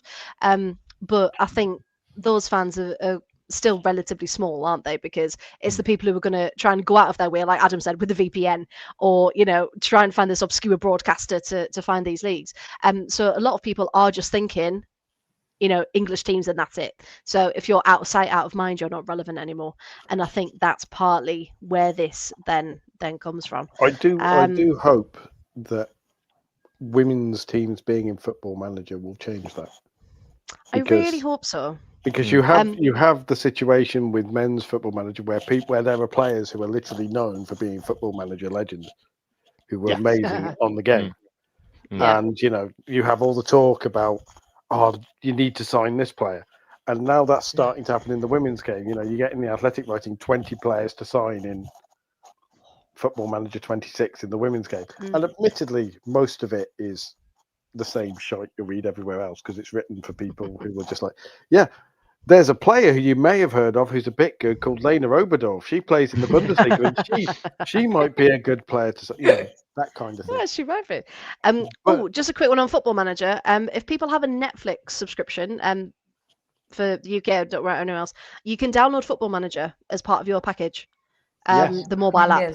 And I found out it updated automatically, because I had the FM24 version, and it updated automatically last week to FM26.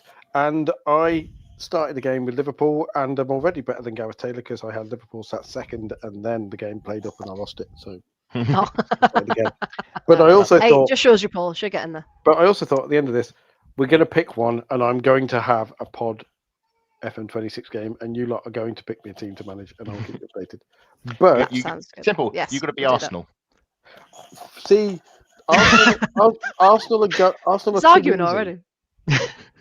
On the game, Arsenal are too easy, because they are. Okay, Rugby Borough. You can only be top 2 tiers, so it's WSL or WSL2. Oh. Durham. Durham's not a bad shout. Yeah. Thank you. Yeah. I was thinking one WSL, one WSL2 game, and we'll play with each. Do it. Yeah. That's a scandal. They haven't got the National League in. It's shameful. That's shameful. I know. They are trying to add them. For next time. They are trying to add them, apparently, but whether you can manage them or not is another. Good point. Well, hey, since we're talking about WSL, should we talk about it? It's been talked about an hour and a quarter, and we're still not there. Right. So, of course, there was one huge talking point this weekend. Again, in a relatively quiet weekend, of course, in women's football. And it's the top one there. Arsenal 1, Chelsea 1. We will talk key points from the others, of course, but this was the big one. Because Chelsea, and obviously we will get Kai's opinion and Adam's opinion as well, being our Chelsea Arsenal representatives. But that first half for you, Kai, I mean, Chelsea were dominating, weren't they? So were you surprised it was just 1-0 heading into half time? Not anymore. I'm not surprised. I would have been surprised like 6 months ago, but now it's a bit of a theme, right? I honestly, at halftime, and I was doing a live on the channel, so I was just sort of, you're talking, you're watching, so I was sort of trying to gather my thoughts, and that's when I realized, we actually created some really good chances, and I mean, this happened at the Emirates last season as well. Of course, we I think Chelsea were 2-0 up, and then conceded a goal, and then hanging on for their life. So I was just on that game. On that game, my confidence was in the gutter, and there was no surprise that Chelsea were able to see that one out, because we were done. That was Jonas' last game. We were done. Absolutely, yeah. And I think that's the thing, right? So trying to hold on for so many games, because there's that stat, right? 1-0 is the most common score line for Chelsea under Bompastor. So how often can you get away with it? So really, really good first half. I would say probably really good first 57 minutes, Adam? Is that when the handball? I would say, I don't want to interrupt your flow, but my stance is there are two games here. There is the first 15 minutes, and then there is the rest of the game. That's pretty much how I cut it. But we'll get onto that later. But I thought the first 15 minutes, I thought Chelsea were brilliant. Absolutely brilliant. First 15 minutes, I think there was a bit of momentum for Arsenal briefly, but then Chelsea had the momentum. But anyway, overall, I felt Chelsea had the better of the first half for sure. Maybe even the first hour. But then, it just kind of the substitutes made a difference for sure. I'm sort of trying to remember the game now. I'm trying I've not. just I'm watched trying so not much There's a lot going on. yeah.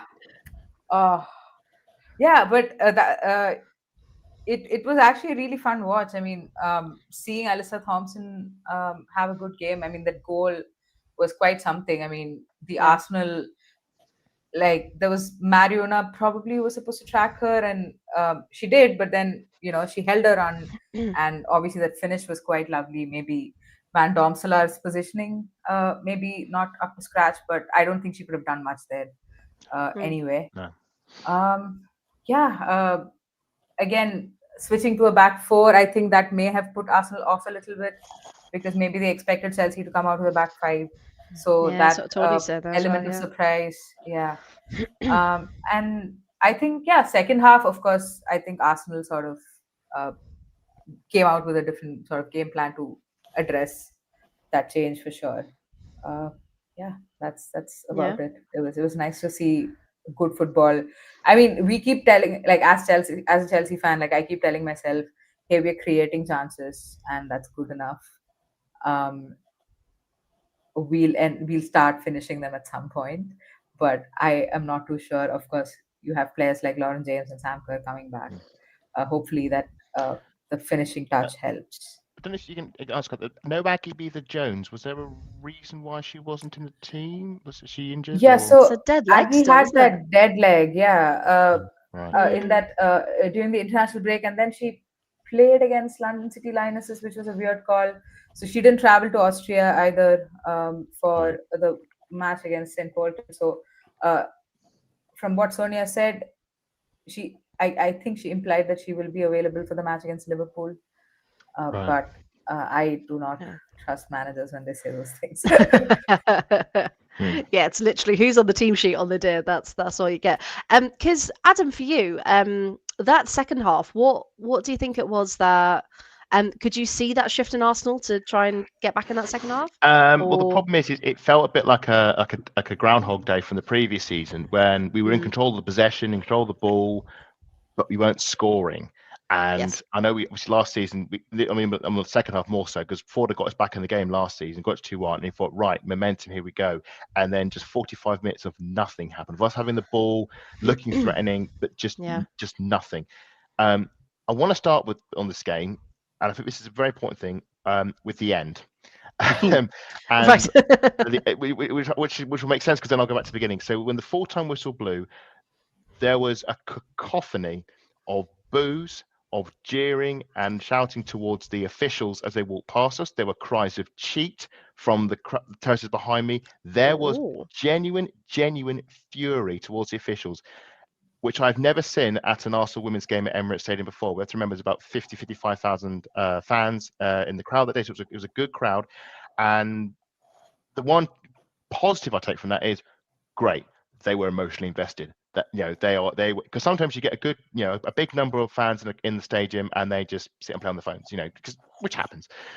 They were wired in, and I think part of that is to do with what happened on the game. The narrative played out, but I've never seen that backlash towards officials because we boo officials in the game. It's pantomime normally.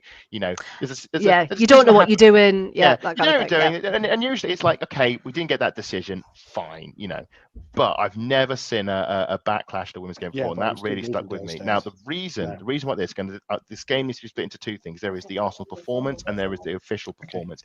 And I want to make sure that these two do not cross, because I do not use the officials as an excuse for Arsenal, because the first 50 minutes, Arsenal were absolutely abject. They were terrible in the first 50 minutes. They were poor defensively. Chelsea pinged them on the counter. In the first few seconds, Johanna Ritten-Carrad hits the post.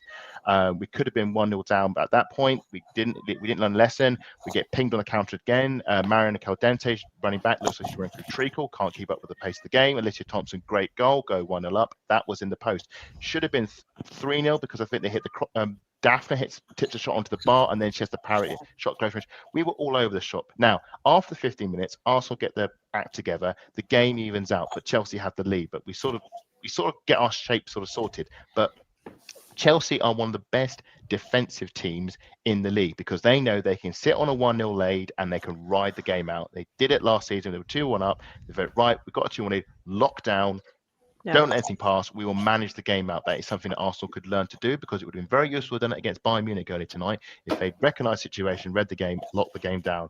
Chelsea can do that very well. So when the second half comes round, yes, Chelsea are letting us have the ball because they're quite comfortable in their shape. They're going to see this out. We're plugging away.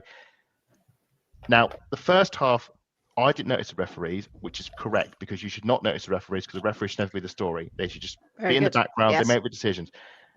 The problem was a referee, and the name escapes me, but this official just became the story. And it started with Stina Black-Sirius scoring from the corner. Now, we're all celebrating. Yes.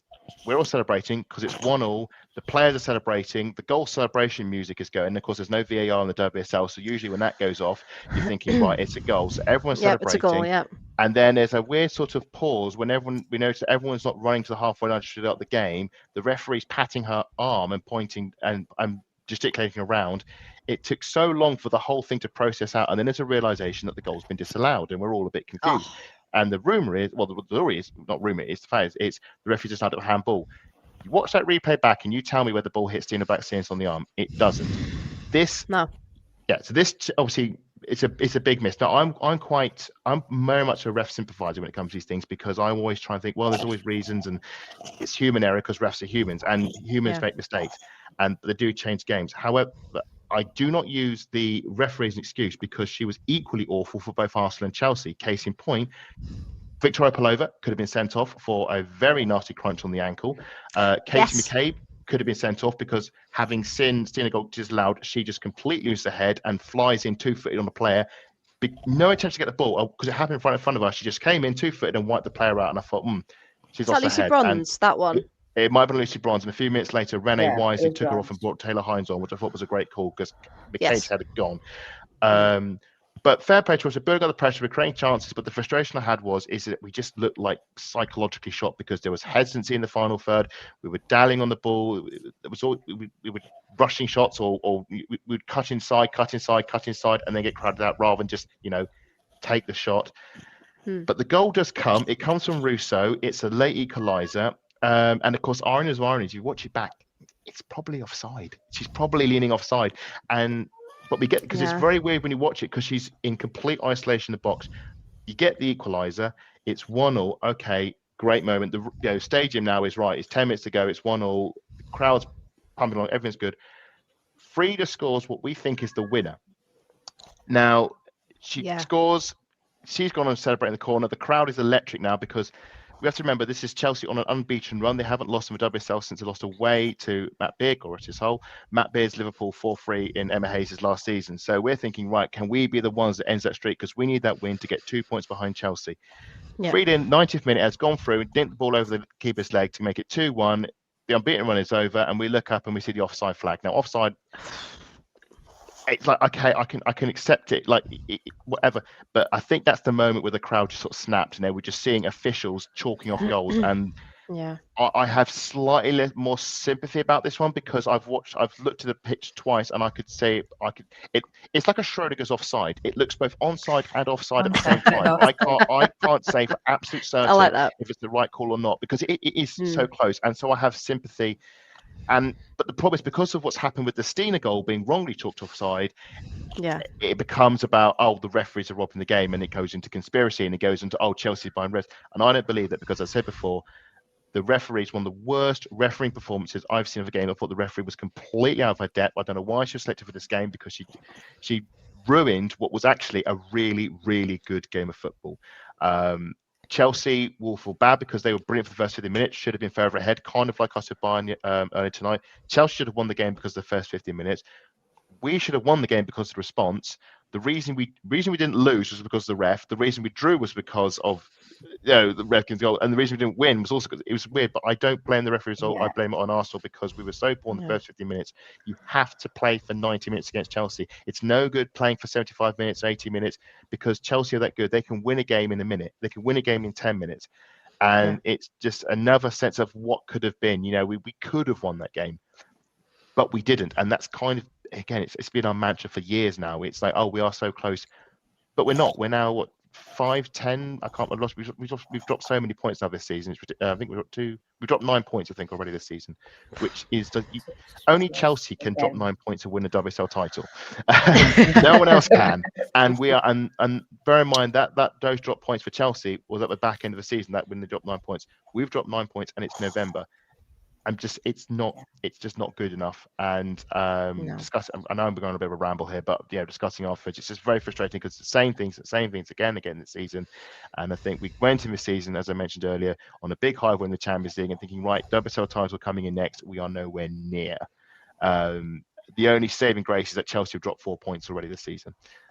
So we are just fingertips in touch, but and then obviously what's happened tonight. I think this is going to be the worst WSL season in terms of points total to win. You say that, by which I mean there'll be the most dropped points by a win. Yeah, I would just say be careful on Paul, because obviously the WSL used to have 8 teams, so the amount of points available in that is going to be a lot less. If we've got less points than Arsenal's 2011 WSL title winning score, something's gone drastically wrong. I think the winner of the WSL will drop the most of the available points. If that makes sense. I would say in its current format. Yeah, in its 12-team format, I think it could be a lower score. Chelsea aren't top of the league. I mean, we'll probably hopefully get time to get to Everton, Man City later. The fact that these points were dropped is actually Man City are top of the league and not Chelsea this season, which is a surprise, but a welcome one. Surprise to be sure. So the WSL, we actually have a title race. We don't have one team that's running off to the horizon. We do, Chelsea have been brought back in. It's almost as much fun as WSL. It's actually options, yeah. That's what we want, though. We want the jeopardy. No Champions League as well. So Champions League exactly. So again, the squad players are coming back fit, so things are looking good for Man City. Yes, Paul, you said you were going to jump to my defence on. I was going to jump to Arsenal's defence because I was going to say. Is that Kerry laughing at you? It's always good when I say that and Kerry's openly laughing at me in the background. Incidentally, this is proof of a supportive partner. When Kerry found out that today there was going to be live Man United with Mary Earps playing for the other team and talking about Arsenal losing late, she was like, "I'm just going to turn the router off so you don't get sued." That's love right there. What I was going to say is that I think that this game showed the utter travesty of WSL officiating and how ridiculous it is, because the only goal that Arsenal got given was the one they shouldn't have done. They should have won 2-1 with goals from Blackstenius and Moore. Correct. And the thing is, and what I was saying to people at the pub afterwards is that when we got the equaliser with Russo, so if that goal had been 20 minutes earlier, I have full confidence we would have gone on to win the game because we had the momentum. We got the fact that the goal came so late, and even then we got a goal that got chalked off. But I thought if we give us another 20 minutes and we would have beaten Chelsea. And it just, again, it's a frustration that that Chelsea's unbeaten run goes on, but they could have lost and they didn't. And there were moments that just didn't fall away. I still think back now. I think that Freya goal when she chipped over the keeper, in my mind, I'm still there. That she's won the game for us. Instead, my head is on Mars, and the Bayern game hasn't helped in the slightest. I do think there are major issues with the refereeing, and of course, then the old argument comes up because of what's Renee saying in the press conference. Oh, we need to have VAR, and so, I think Sonia said the same thing. No, we don't. We don't need VAR because I want to get this on my chest.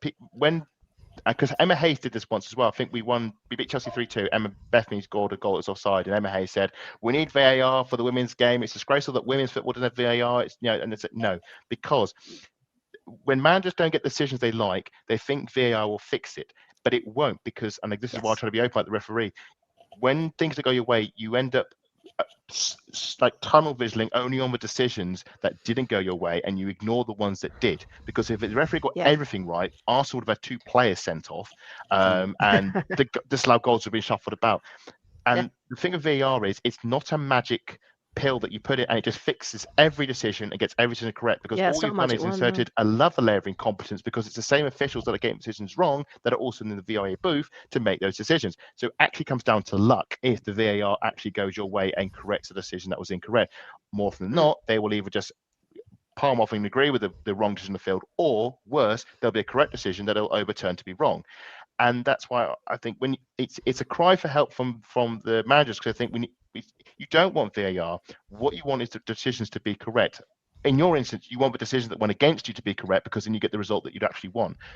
What it actually is the referees themselves. They need investment. We need better refereeing. We need better refereeing standards. We need more funding into refereeing. We've all the talk about the game and the players and the facilities, but the one thing we don't talk about enough of is officiating, and the officials need to be improved.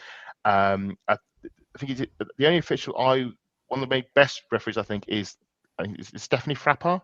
I think she's Stephanie Frappart. Yeah. Yes. Brilliant official. We need more Stephanie Frapparts. And I do a brilliant Frappart impression. But so the officials we've got, and I have some sympathy for them, because they are badly underfunded, they are badly managed, and so they're being thrust into these games to make decisions. And this is what is a title head-to-head clash. I know we're not in the title race at the moment, we're quite further down, but Arsenal-Chelsea is a big game and it's a big performance, and I don't think the referee was up to snuff and made calls that directly impacted the game in a negative way. As I say, I still blame Arsenal for the result because of what happened, but you can't have referees having this, like the offsides I can accept, okay? 50-50, they go either way.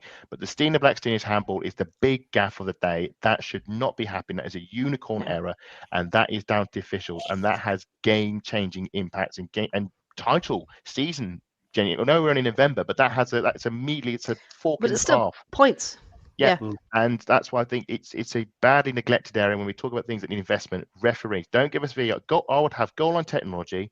Yes. Semi-automatic offside. Yes, because it's not officials. It's computers. It's however it is done, and it's not another human capable of making the same mistake. It's an automated system. But VAR, no. Please invest in referees. And if the referees aren't good enough not to be, get better ones in. Get another Stephanie Frappart in. Get officials in that will do the league justice, and then we can have better decisions, and then we don't end up having this nonsense discussion about it in podcasts like this. Exactly. You want to focus on the football, don't you? I miss Rebecca Welsh. I do miss Rebecca Welsh. I do think, and I will praise the referee.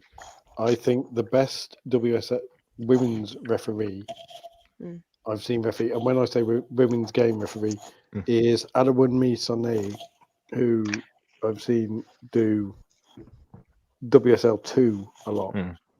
And he always struck me as one of those referees who had that calm authority about him. And it doesn't feel like the WSL has any of those of any gender. Like, because Emily Heaslip isn't taken seriously by a lot of people, because as soon as she appears, everyone goes, whatever. Lauren Virgin, you've got whoever appears, people just go, oh God, it's them. The problem is the poor refereeing in WSL has become like an inside joke, so we sort of tolerate it because we know it's rubbish for everyone.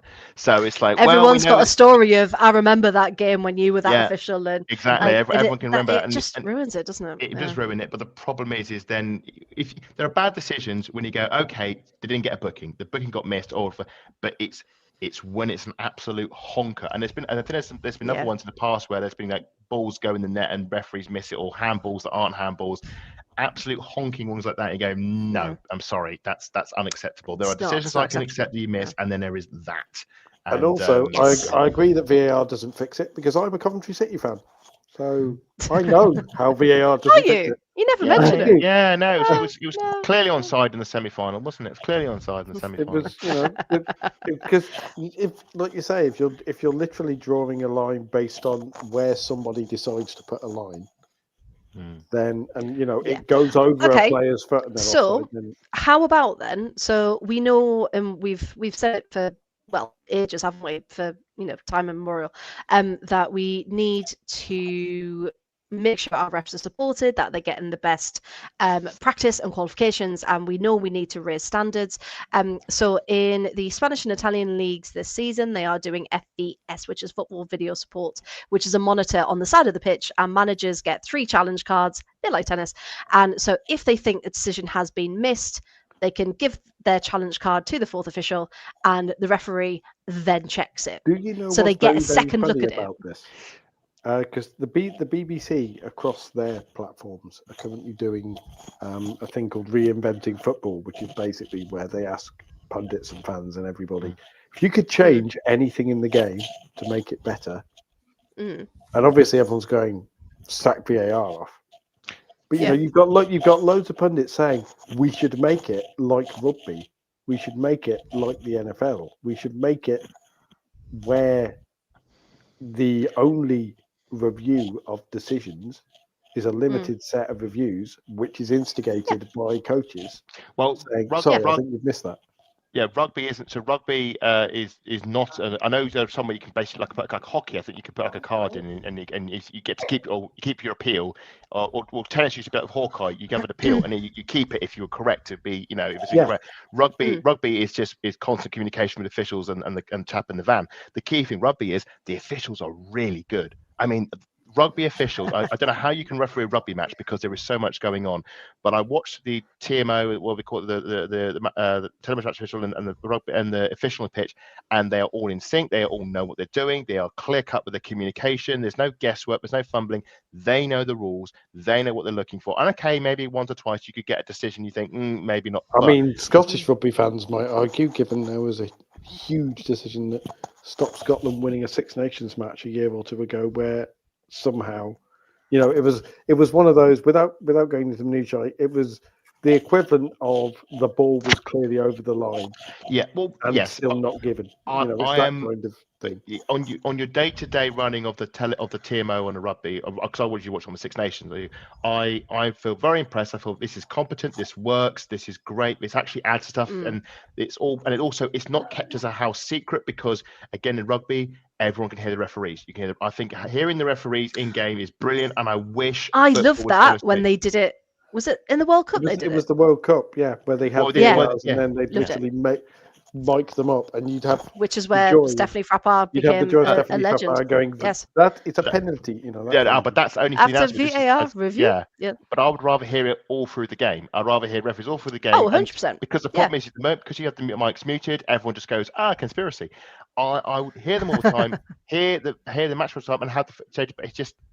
Rugby get it so right, and it's just amazing because I'm all for technology. I'm all for VAR if it was used properly, but the fact it's using it incompetently ruins the game. And women's football is in a great position where it doesn't have it, and it needs to focus on the solution. And the solution is not to add a layer of incompetence to the existing situation. There is a solution that needs to be followed. Yeah, so invest in that infrastructure, and then everyone. Would you do it like a TMO where you broadcast the replay on the big screen in the stadium? Well, the problem is not all stadiums have big discussion over it. So Anfield and Old Trafford don't have big screens, so they can't do it. I would have it as a big screen, and then the referee watch it on there, because the problem is it goes to the VAR and it's a secret. Whereas if it's on the stadium, then you always get the pantomime boos. You were going to ask me a question on this game, Freya, because after the Bayern game, and I'm hoping you haven't just forgotten it, or was it just about the referee? I was. No, I was gonna ask you actually, because you kept talking about mentality, and there has been questions about the substitutes and how the squad's been used. Do you think the squad has still been like not underutilized, but you know what I mean? Like, do you think there's a better way to get that mentality back? Is there anything missing? I don't know if we ever had it. I did a piece for the Gooner about this because I've looked back over sort of the Arsenal stats, and certainly since after the Vic Akers era and probably after the Harvey era, Arsenal have always been inconsistent in the league. Well, apart from one season, one unicorn season, which was 18-19, when we actually won. I think we only lost 2 games, won all the rest, and won the league. Everything else, it's been an inconsistent mess. And I do think there is issue with squad utilization because there's some players who have been sent to Coventry, and and we don't know why, and they're not picked at all. Shout out for Jenna Niswanger. She's only had like 1 game this season. That was a few minutes at the end of the Leicester game. There are some, and then our midfield options. We've stuck with Kim Little and Mariona for the entire season, and now all of a sudden Kim Little is injured, and now we're having to play another midfielder. And as you see, we haven't won both games, no situations, so there is a bit of a mess. We've got 4 wingers, which will sort of rotate around, but it's just very much we'll just hot swap them on and off, and didn't really help us against Bayern Munich. I do have debates over, like I said, over the mentality of the players, because I don't think there is I've said it in the piece of the Guna, the Chelsea mentality is win at all costs. And you watch every season, every double season, they are consistent. They will not go, I think it was like over, say, 4 points dropped in the first half of the season. It's very rare they get anywhere close to 9 points dropped in an entire season. It's obviously the one where they won it, but usually if you look at their seasons, it's around about the same amount of drop points across the season. They are ruthlessly consistent. If they lose the first game of the season, they won't lose again until the new year. It's that kind of level. Whereas Arsenal will have a good run at the beginning and then we'll tail off and collapse, or we'll have what we had last season, which will have a rubbish start and then suddenly we'll find some form and look great and then crash at the end. And there is the team we've got on our day, we can beat anyone. Whereas Chelsea on their day, they will beat everyone.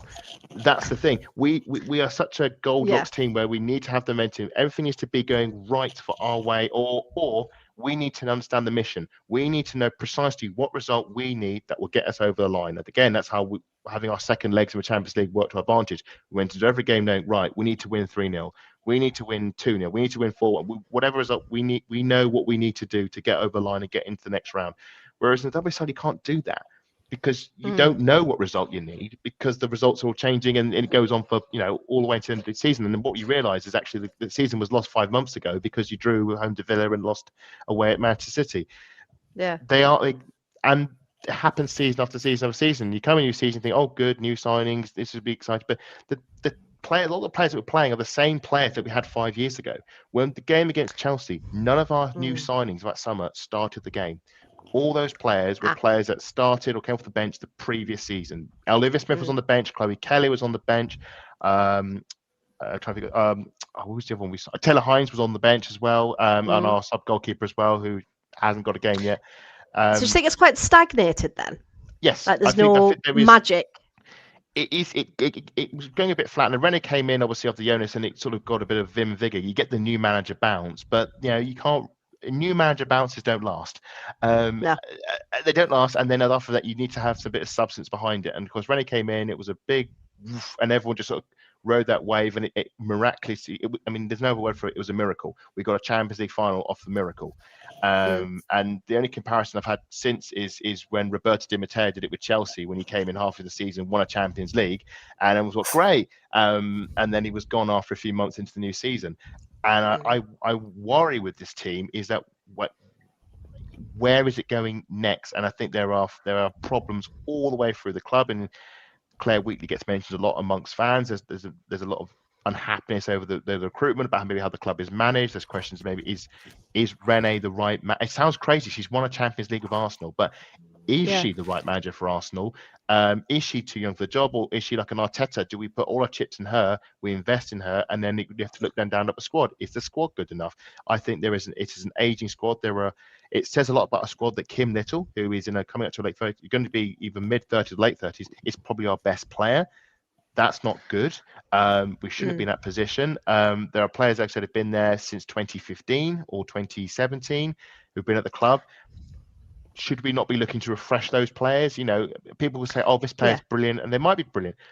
I've always been told no person is irreplaceable. No player is irreplaceable. There is always somebody better out there. I may not know that player at the moment, but if I play Football Manager enough, I probably will find out. There is always someone better out there. Just because you don't know them is no excuse not to try and find them and look into the market and see what's out there. Case in point, I didn't really know about Emily Fox because I'm ignorant about the NWSL. I thought, we've got two good right backs in Lara Reuter and Al Maritz. Fox has come in, boom, brilliant, upgrade immediately. Right back looks so much better now. You have to be ruthless because, as Paul will know, as fan bases, we love our players, and it's honestly, we love our players to bits, and we don't like saying goodbye. We will cling on to our players and make us stay at club. We don't like saying goodbye, and I feel we have to say goodbye and look to renew the team. And I don't know how it's going to look, because we always say, this season we'll invest with this, but then the same players have played out again and again, and it's like, it's like listening to your favorite track. It's great, but once you've heard it 20 times in a row, you think, I could just listen to a different song. Is there something else out there? Yeah. And I do wonder how that's going to play out. And I think need to say farewell to Leah Williamson. Wow. Okay. Go on, Leah. Come on, Paul. I'll let go. You. I'll pass you the I was going to hunting say, rifle, and you can pick off the players you think we should say goodbye. should that be a different podcast altogether? Get your lawyers at the ready, everyone. Paul's going to start taking names. No. This is purely on pitch, and I think. Okay, you've got one sentence to sum it up. You talk about mentality. Yeah. I think Leah Williamson is too comfortable, and she is obviously Arsenal captain. Well, she's not Arsenal captain. She's England captain. She's Arsenal vice captain. Everyone makes that mistake, and it's very funny. But the point is, didn't Renee confirm that it was Kim and Leah? Catley's the club captain. And then there's Catley, McCabe, Vubben-Moy, and someone else. I don't know what's the thing, but I would say with the Lear thing, of all the people who would be about, to quote Mikel Arteta, the effing standard, it would be Leah Williamson. You know, she's a Euros winning captain with England. She is she's the one who will pin someone to the wall and say, you know, this is Arsenal. I think there are other. Do you think they're missing that though? I think Leah Williamson has been a huge miss this season in defence. We are a bit patchwork at the back. Obviously, Lotta's come in, and I've got a lot of love for Lotta. Again, another miss Arsenal, and it's another lover of all things Arsenal. But I think Leah Williamson has been a huge miss in the defence, and obviously Katie Reid now being injured is a big loss as well. But you just need that voice to basically, to shut people thinking, this is Arsenal, and I think you need to fight for what Arsenal stands for. But it also shows you can't have keystone players in a team. You can't be in a situation where if you take one player out of the team, the entire bridge collapses. You have to be able to be in position. I look at the Arsenal men's team. If Saliba got injured, Mascara will come in. If Odegaard's injured, Eze comes in, and you don't lose that level of don't lose that standards. You maintain the high level of quality. With Arsenal, there are a few players of high quality that if you take out, the team doesn't win. Case in point, Kim Little's come out of the team. We've now failed to win the next two games. We've won at Leicester. Kim Little's come out of the team. We've drawn to Chelsea. We've lost to Bayern Munich. Huge. Leah Velti was a huge loss as well. Huge loss. Yeah. Leah Velti is a huge loss, and that's down. That comes down to recruitment. That comes to the fact that we've let her go and we've not replaced her. We've not. We didn't. The replacement and now talking about succession, we have not put succession places in for key members of a team. Leah Velti's been with us since 2018. We have not had a backup, proper defensive midfielder brought in to be the heir apparent, so that when Leah Velti says, my knees are going, I'm going to go to Juventus, we've got someone straight in, go, right, you are now our defensive midfielder, go. I know we tried to sign Kira Walsh, that fell through. Another classic case of Claire Wheatley not getting a deal over the line.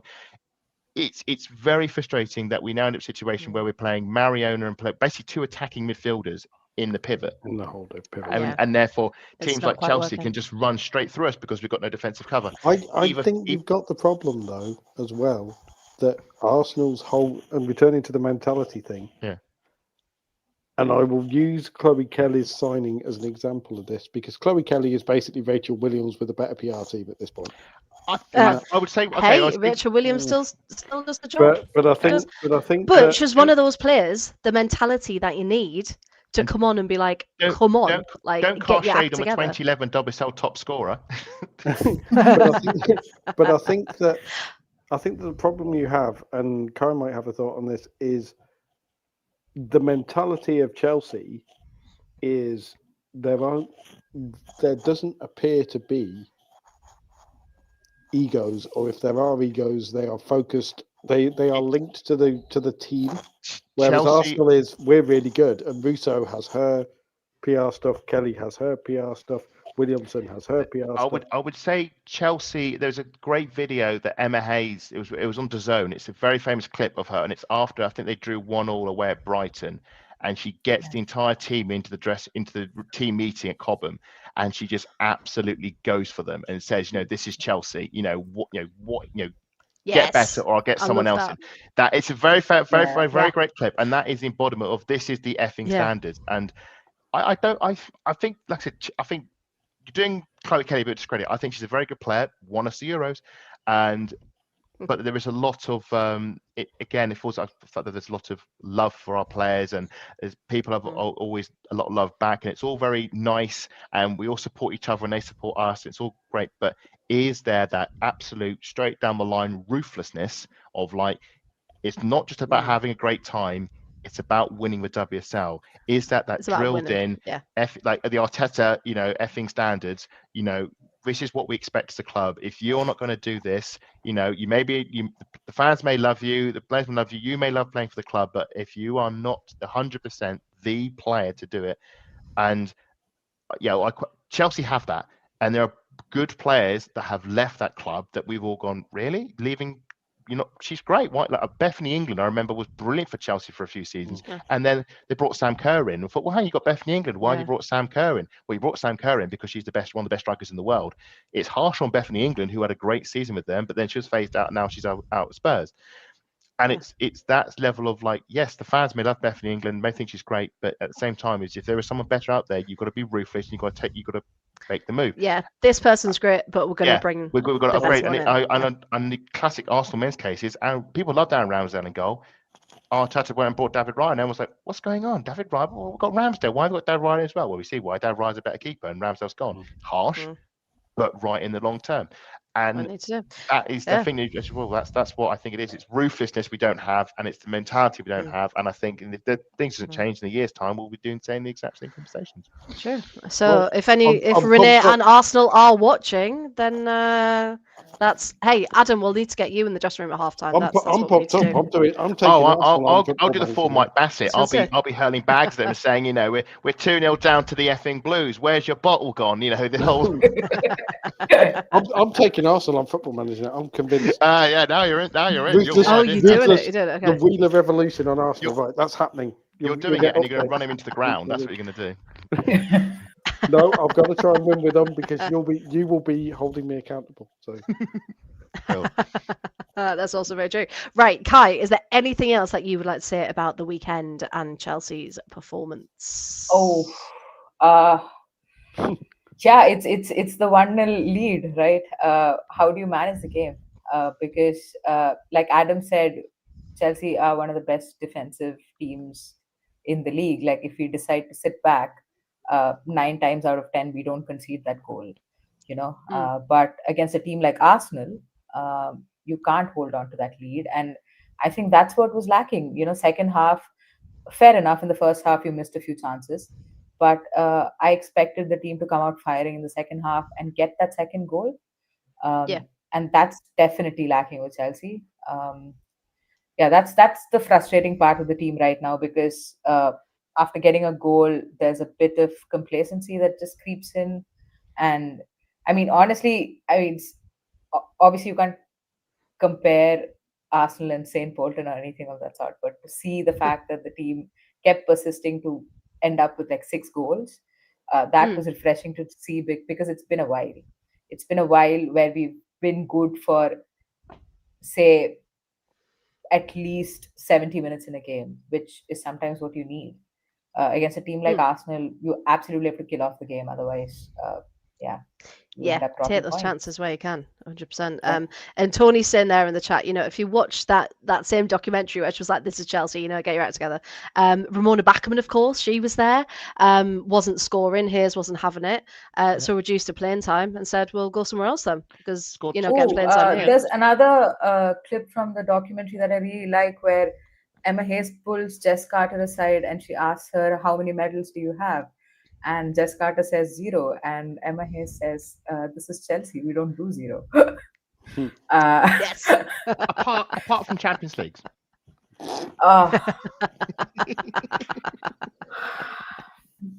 There's always one thing, isn't there?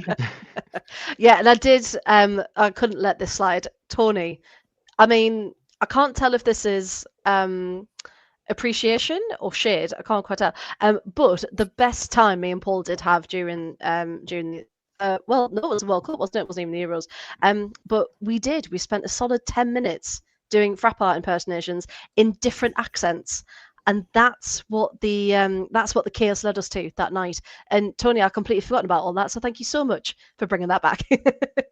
What a beautiful, beautiful memory. Now I'm very aware of the time, and Kai, we will let you go to bed very, very shortly. I just wanted to say, for the weekend, the match is coming up. Of course, Chelsea are away to Liverpool. who, of course, are still struggling. They have got the first point now, but struggling. How are you feeling about the weekend? A quick update from Atletico de Madrid about Andrea Medina, who I believe which player went off. So they just confirmed that after suffering a traumatic brain injury, the player is doing well, but has been transferred to a hospital center to undergo additional tests. This is based on the translation on Twitter, but I would take it. Oh, must be a head injury then, I guess. Yeah. That's the translation by the Twitter AI Grok, but that is on the that's what it said on the thing. So yeah, that's just come through. So an injury update from the United versus PSG game. I'm not really sure if it's an injury, but Mala did go down and hobble off the pitch. Hopefully, it's nothing too bad because hopefully she's okay. Manchester derby in the weekend. So yeah, I mean, injuries all around, and oh god, if it was a head injury, I was going to say, because the clip they showed, that a head wasn't involved, that I could see. So maybe it wasn't that, but of course that's horrendous, and we do hope she's okay. Fingers crossed. Yes, fingers crossed indeed. So yeah, Kai, Liverpool this weekend. How are you feeling? Feel like it's a good game, manageable, winnable? Or not? 3 points in the bag winnable already. Should win. But the funny thing is, I mean, like Adam pointed out, that's the fixture we lost the last time. Or free. Last game we lost was that fixture. Hey. But of course, a lot has changed since then. But hopefully 3 points. 3 points. And that's that's all you can wish for, isn't it? Yeah. A few goals. Well, that's the thing, because of course, if we quickly look at the table, City are up there on 21, Chelsea on 20, so it's going to flip flop for the rest of the season. I think between you'd hope because obviously United on 17, Arsenal on 15, so there is still a gap there. But I think between at least the three of them, hopefully the four of them, Adam, from your perspective as well, the rest of the season, that order's gonna keep chopping and changing. So yeah, Kai, before we let you go, is there any other games from the weekend or any key talking points that caught your eye? Or Kelly Gago's goal. Yes, in the Everton match. And the match itself, it was superb. Everton had a game plan, they executed it to perfection. I mean, they should have gotten an equalizer. Of course, City were not at their best. They could have scored a couple of goals as well, but credit to City for seeing that game through. But that combination of Tony Payne and Kelly Gago works really well. Yes. They're on fire, aren't they? That combination. Yeah. I just incredible. wish Tony Payne could also score a goal because she's absolutely dreadful in front of her. I just wish she had longer studs because she kept falling over in the box. It was very embarrassing. Every time, yes. That happened a couple of times in it, but eventually for the assist, she managed to stay upright. I think Vignola looked really bright. But yes, that the Kelly Gago rumor to PSG has put me off quite a bit because she's a player that I enjoy watching a lot. It's nice. Yeah, she's like what she brings to that Everton team is, I mean, the standards just go up immediately, and to have, when we look at teams like say Brighton now, Liverpool, what they lack is just a proper threat in front of goal. And that's what she brings to Everton, and somebody like that, instant game changer, right? So it's good to see her back fit, and it's good to see Sorensen picking her in the starting level, and I hope she can continue her form. Just on that goal, I was just so happy to see her score a goal like that. It was wonderful. No, it is, and you just think, with everything Everton, they haven't had the start of the season that they wanted, but there is so much positive play there and so much talent, and you just hope that maybe this was nearly the breakthrough that they needed to push on. And like Tony said, Everton could have actually won the game. Perfect. Right, Kai, we will let you go. Get some sleep. Well, thank you so much, as always. I will see you soon. Night. Yeah. Bye. Bye to everybody in the chat as well. See you later. Right then. So just us three. So obviously Arsenal won, Chelsea won. We talked a little bit about that, didn't we? We've also mentioned Everton, Man City. Adam, I know you caught a little bit of that as well. Was there anything else you wanted to add to? Yeah, so that I one? was lucky enough to watch. I was coming for the half nine. I did a double bill, so I covered both Liverpool, Brighton, and Everton City. So, get you. yeah. So, well, firstly, Everton City. Very interesting game. Obviously, Everton were a team who beat City last season, so we were thinking maybe repeat performance. And of course, the game was at Goodison Park. But Everton haven't had the greatest start to the season. I mean, well, sorry, rephrase that. They had a brilliant start to the season against Liverpool at Anfield. They did, yeah. And then they haven't won a game since in the league. So it's all gone a bit peaked on. Although I should say, as it turns out now, in retrospect, beating Liverpool is not as impressive as maybe we first thought, based on how their season's gone. Maybe get to that in a bit. But I really liked what I saw from Everton. I thought City were actually quite good. I thought they created a lot of opportunities. When the Miedemar did get her goal, it was a very well taken goal. It was in the post because Shaw had a few opportunities before then. But I thought credit to Everton's response. I thought their game plan, getting on the counter attack, was pretty good. I thought Ruby Mace was really good for Everton in the back. I know she got caught out for the Viv goal, but after that, she was impenetrable pretty much. Brilliant pass from Mace for I think it was Payne. For the goal, she gets it down the channel, low cross in. The goal, the equaliser, the flicked. I love that. I love the back heel flicked finish.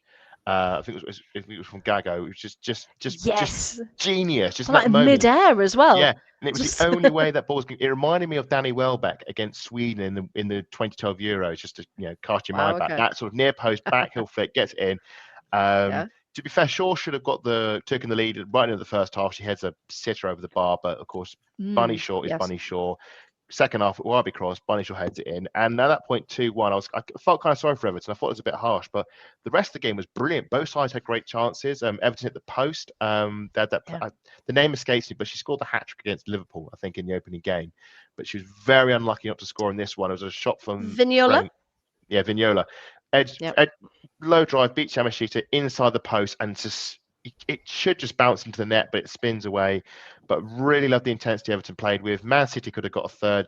Everton could have got an equaliser. I think a draw would have been fair, but fair play to City. They held it out, rode it out a bit, but they did ride it out. And that is, I think, we'll be 8 games in now, aren't we, to the new season? Someone can confirm.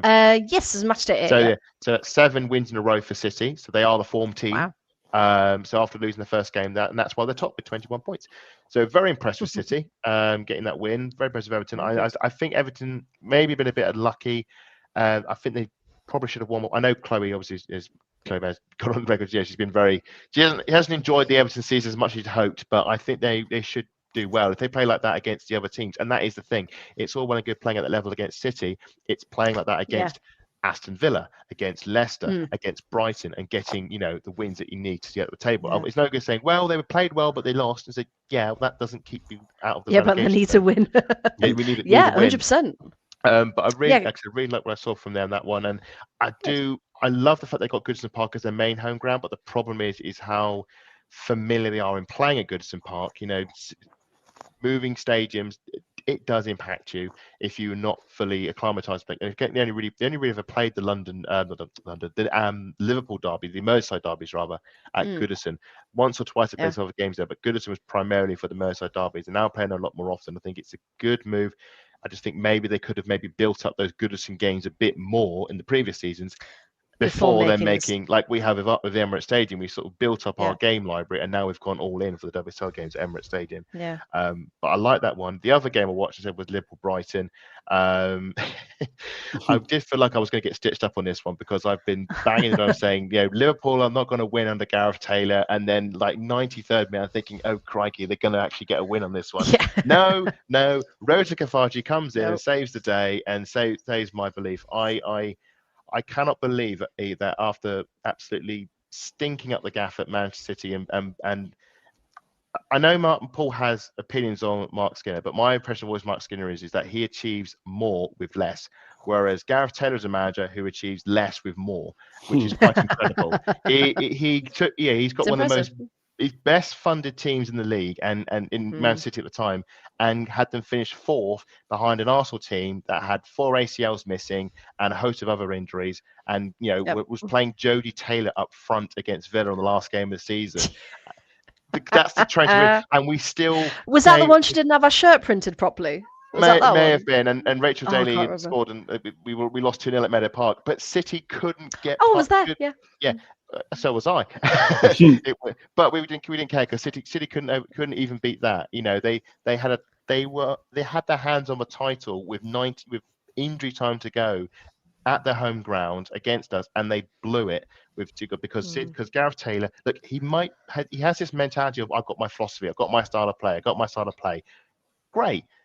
It doesn't win you WSLs. I'm sorry. It is all surface. There is no substance behind it. But Gareth Taylor can't see that, and he will just stand by that. He's the kind of guy who will have a diesel car, but insist on putting petrol in it because that's the way. That's my style of fuel. Petrol's my style of fuel, and we're going to use that fuel regardless of what car I'm driving. I believe, and you got Liverpool. Said, no, we're going to play my style of play. But the problem is his style of play is fast passing, high press, great, and it's crap because it's just crossing into the strikers. But the problem is you don't have Bunny Shaw to head the ball in, so you haven't got you haven't got the league's best striker, and you haven't got the league's best wingers in likes of Lauren Hem. What you have is Liverpool. Yes, and I can't believe that Liverpool. I think I say last season one of the scandalous decisions was Liverpool sacking Matt Beard. I could not believe they did that. I thought that was a very poor decision. But if you're going to make that decision, you've got to bring in a manager who is better than Matt Beard. And didn't they he haven't. step down rather? No, I think he stood. No, I think he stood down for Burnley. He stand down for his own. No, I thought that. Well, I thought the time that he was sacked. Well, anyway, he was not there. You know, he went. Yes. You've got to get someone who's going to do a better job than Matt Beard, and they haven't. Also, they've recruited poorly because I cannot believe that Liverpool have the downright cheek to say to Matt Beard last Christmas, "There's no money in the pot. You can't go into the window buy players. We need players." And then 6 months later, spend over £100 million on the men's team for Alexandra Isak. How can you do that? And then you sell your best player. Thank you. You can sell your best player. Thank you very much. We got Olivia Smith for £1 million. You have £1 million in the kitty, and you don't spend it. And then you wonder why your team is rooted. The only reason you're not bottom of the league is because I think it's actually the Leicester player who's called that late equaliser at West Ham. Shannon O'Brien. Yeah, that's yes. This one right there. Yeah. If she hadn't done that, they'd be bottom of the league, and rightly so. And I can't believe that he's still in charge. I have so many issues with the manager because, well, we talk about Chloe Kelly. Chloe Kelly almost retired or took a break from football because of Gareth Taylor, and she's been very open about the fact that how happy was there. I don't rate him as a person, as a manager. I remember I once heckled him in the stands, and as a manager, you don't bite, and he bit back, and that tells me he's very insecure. I don't believe his mentality. I was in the post match on the Brighton game. He was saying in an interview, well, I can't fault the players. They played to their maximum, thinking, but you didn't win. You drew to Brighton, the team that hasn't won the last 3 games, and you were in the game winning it. And in the game, first half, played some nice football, got the goal, hit the woodwork a few times, and then did nothing in the second half. And thinking, what have you done? Why have you stopped playing? Why are you not playing? And the game just drifted. And players came on, nothing happened. Brighton had 1 or 2 good attacks, and then Rosa Gafaji came off the bench, scored the equaliser, and mugged 2 points at them. And I'm just not surprised in the slightest. And I can't believe I cannot see how he can stay as manager until the end of the season, because surely, if Liverpool, then again, Liverpool were relegated before, so who knows? But then they're playing Chelsea next. Would not surprise me the slightest if, in full WSL vibe style, Liverpool do what Birmingham City did to us in 2021-22, which I am not bitter about in the slightest, and get first win of the season at home to Chelsea, and you go, what's the point? But where did that come from? Yeah, where did that come from? It's just like what? Gareth Taylor is the fine example of mediocrity in the men's game polluting the women's game because someone decided at some point he should play. He basically, people were referring to him as a Man City legend. He scored 9 goals in 48 games for them. He got his gig at Man City because I think he worked in the youth academy or something, and so we just got the gig of being the women's team. It's like, no, why don't you actually get an actual women's game, a recognised coach in the women's game who is actually either already known for being very good at a job, always looking for their first break. Don't just give it to one of the academy coaches. And yes, I know you won 2 trophies. One of them, I think, is because he had Caroline Weir in his team, who basically won the cup on that League Cup. And the other one is when you had Sam Mewis in the team to win the FA Cup against Everton, in which you needed to get to the very, very end of injury time to eventually get the win. And to think, I can't stand him, and I can't believe he's the classic case of failing upwards, and I'm a great believer of karma, and I hope that the universe balances itself out and normality restored. But then this is Liverpool. This is a team, this is a club that has long underfunded, undersupported their women's team. They gave it a go for 2 years in 2014. They won with WSL twice, great, and then got bored of it, didn't bother for a while. Then they got relegated, got scared, and got, we better actually go in and try and get this thing working again. They brought Matt Beard back, they brought the whole band back together, they got promoted, great, we're back in the top, get 5th place, and now they can't be bothered again. And I'm just like, they just need someone at the top who cares, don't they? Yeah. I hope Emily's still in the chat, because this is a fantastic one. She probably agrees, because I can't. Emily. Emily, who we normally have in the chat. Emily, the Liverpool fan. Oh, right, yeah. Because I think she would fully agree, and I can't fault a single word you said. I fully agree with it. Thank you. And no, 100%. Yeah, Gareth Taylor is the kind of person whose football brain has 2 brain cells fighting for 3rd place. Yeah, or in Man City's case, 4th place. Or 4th place. That's the thing. It's got to November, and he's still there. So you're right. Yeah, is it kind of the higher ups in? We're not bothered enough to care. Even I've got more points than Gareth Taylor. Would have been 6, but I got a letter through which tells me I actually only got 3. So I mean, all I'm saying is Liverpool were my first team on Football Manager, and I had them second. Well, maybe Paul, you're in the wrong job. We need to get you out. We need to get you off the bench and into the game. We'll get you on the touchline. I just need a UEFA Pro license. And well, if Gareth Taylor get one of them, I'm sure we'll campaign for that. The odd bit of people skills. Donate now. Just imagine. If you want Paul on the touchline now, donate to the link in the description. Paul from Man City coach. Simon saying it's Gareth Taylor, the new Mark Skinner on the podcast. No, there's enough to go around. Mark Skinner's the new Mark Skinner. Gareth Taylor. Put it this way: Mark Skinner to Paul is what Gareth Taylor is to me. Okay. we can share it equally. It's fun. It's the old joke about the gun with 10 bullets and both of them in a room, which is probably offensive to tell, so I won't. But I was going to say, well done for censoring yourself. I was going to say Freya's equivalent is the villain manager they had at the start of last season. Robert DePaul. Yeah. I was going to say, I was like, who? Yeah, DePaul. Yes, yeah. The poor. Who? Yeah. Oh. He pushed too hard. But hey, that was first week of December that we got rid of him. So hey, Gareth Taylor's got a couple of weeks left. Yeah. He's going to make that decision. Liverpool, in all seriousness, any competent board that cares about their team at this point will be looking at this and going, right, okay. They'll be very, very worried. They, especially with the winter break in the women's game, which the men's game doesn't have. If they could look at it and go, right, okay, we let Gareth Taylor go before Christmas. We get a new manager in early January with the transfer window and say, here is a transfer kitty of a subway coupon and a couple of chair change down the back. Several 100,000, let's say. Yeah. Because the January transfer window, yes, prices go up, but also in the January transfer window, you have players who maybe aren't playing, who have unsettled. You also get the Swedish market. You can also tap into the Swedish and the American markets because their leagues are obviously on a different time frame, so you can actually get those players instead. So you can actually tap into those markets. I can't disagree. I say if West Ham had actually sustained their form from the previous season instead of nosediving as they seem to have done, unfortunately this time around, Liverpool would be rooted. And also we should say Liverpool have a game in hand against which one suspects they will lose. Rearranged. We can all hope, can't we, Paul? Well, we definitely all hope, yes. Which they rearranged. Villa having a rather good result at the weekend. Wow, Yes. this is the big. We This need is to the talk thing. about that, don't we? Well, we need to talk about it because I was in the stadium, and of course we're losing 1-0 to Chelsea, and everyone's looking at the phones and going, "Have you heard?" So what? Villa are beating Man United, and it's sort of that what? Like, yeah, it's at Villa Park. No, it's at the LSV. It's like, is it? What? And then of course it gets to full time, and we're gutted. Yeah, well, at least we didn't lose, unlike Man United. So, apparently, I think people say to me it might have been like a game too far or something, because this is a very small squad competing on a lot of fronts, and I think Villa had I haven't seen the game, but I've heard Villa had a very good game against them, and obviously was it Taylor who got the goal? Yes, Mary Taylor. So I just need to put it up on the screen.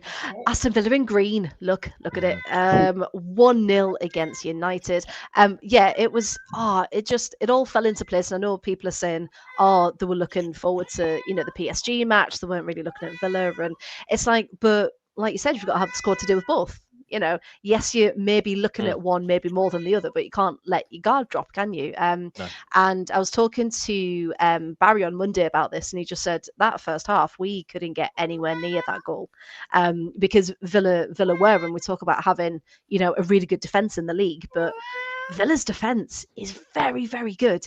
And they were just impenetrable in that first half, which is incredible. And Mary Taylor's goal, her first for Villa, by the way, just want to shout that out. Did she play for Liverpool a few seasons ago? She did. Yes, because she scored against us at Emirates Stadium. At the Emirates. Yes. I knew I recognised the name. That's Mary, yeah. So she's been trying so long to get a goal, and she's been like a hair's width out for so long.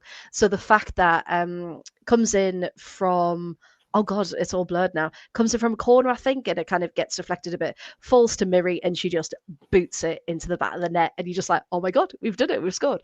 And of course you think, oh well, that's not going to be the end of it, because it's United, they've got some really good talent in front, but they just couldn't get it together. And so that first half was probably tighter.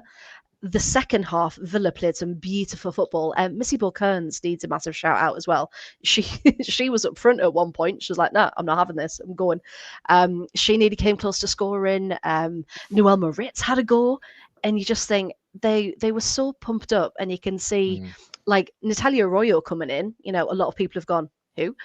But that's the thing. You look for who's going to be a good manager, don't you? You look outside of England, of course, and you look and you think, who's going to be the best to come in? And since she has, and I know I've said this a lot, but she's completely revolutionized the team, and she's got them to a point where we always knew that quality was there, and now it's coming out, and now we can really, really show it.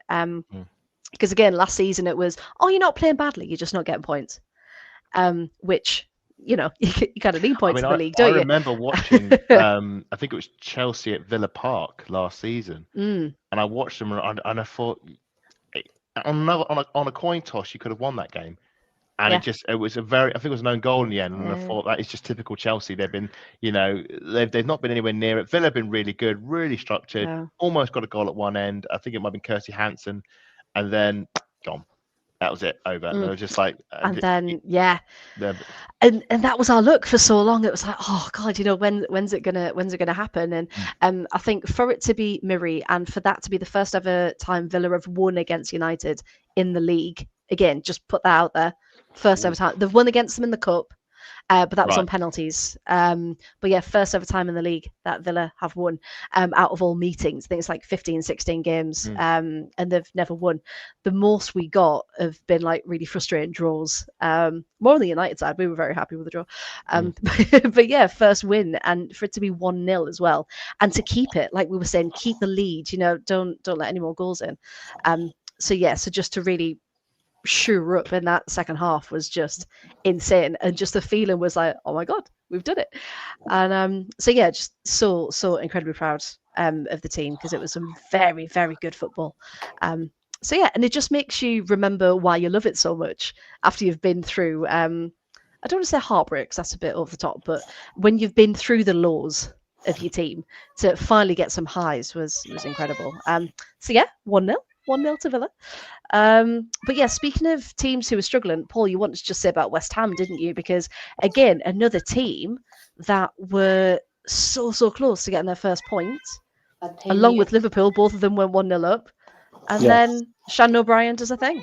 Well, I mean, part of me wanted to mention West Ham. Part of me just wanted an excuse to pick up Coventry because, again, and this is again a Coventry City fan with a Leicester City shirt. But the reason, thank you. But the reason for this purely is because I was so pleased to see her score, because if you see the result, and Nancy agrees, but if you see the highlights, West Ham are probably the better team, and you know that they're pulling back and thinking we might have 3 points, we might get off the bottom, excuse me, because you know Liverpool are struggling, and this finally could have actually put some daylight between them. Shush.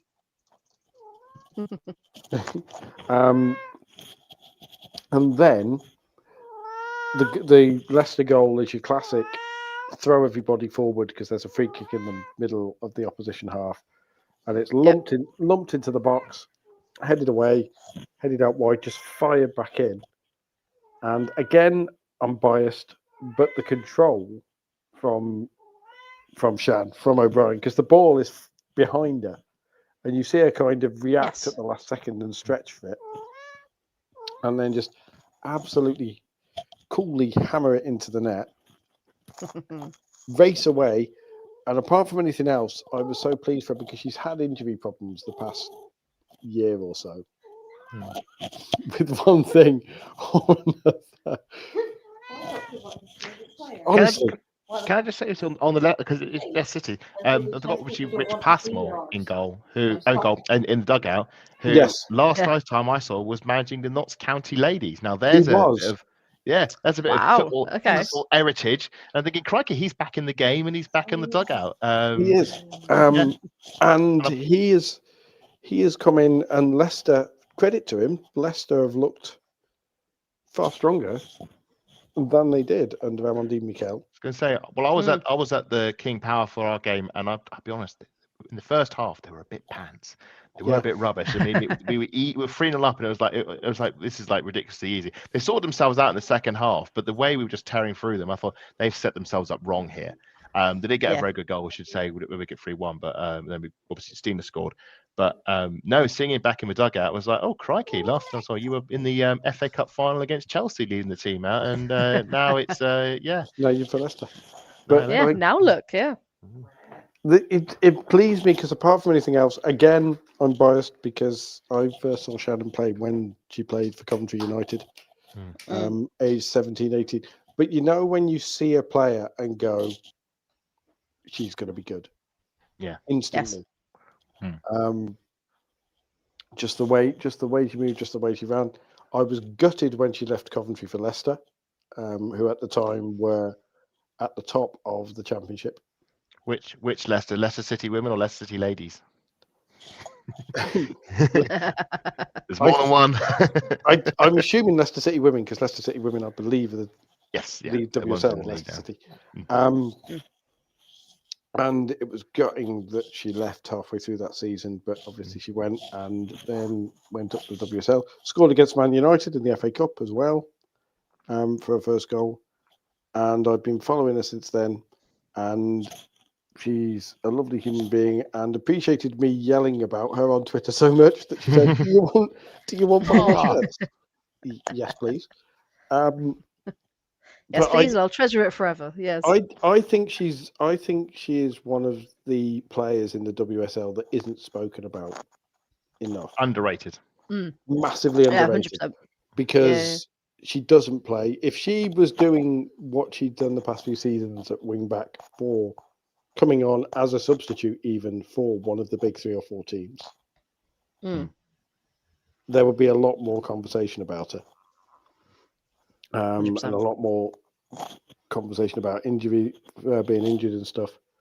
And I hope she kicks on, and I hope Leicester kick on, because they are one of those teams who for the past few years have been kind of, well, we just need to finish 10th.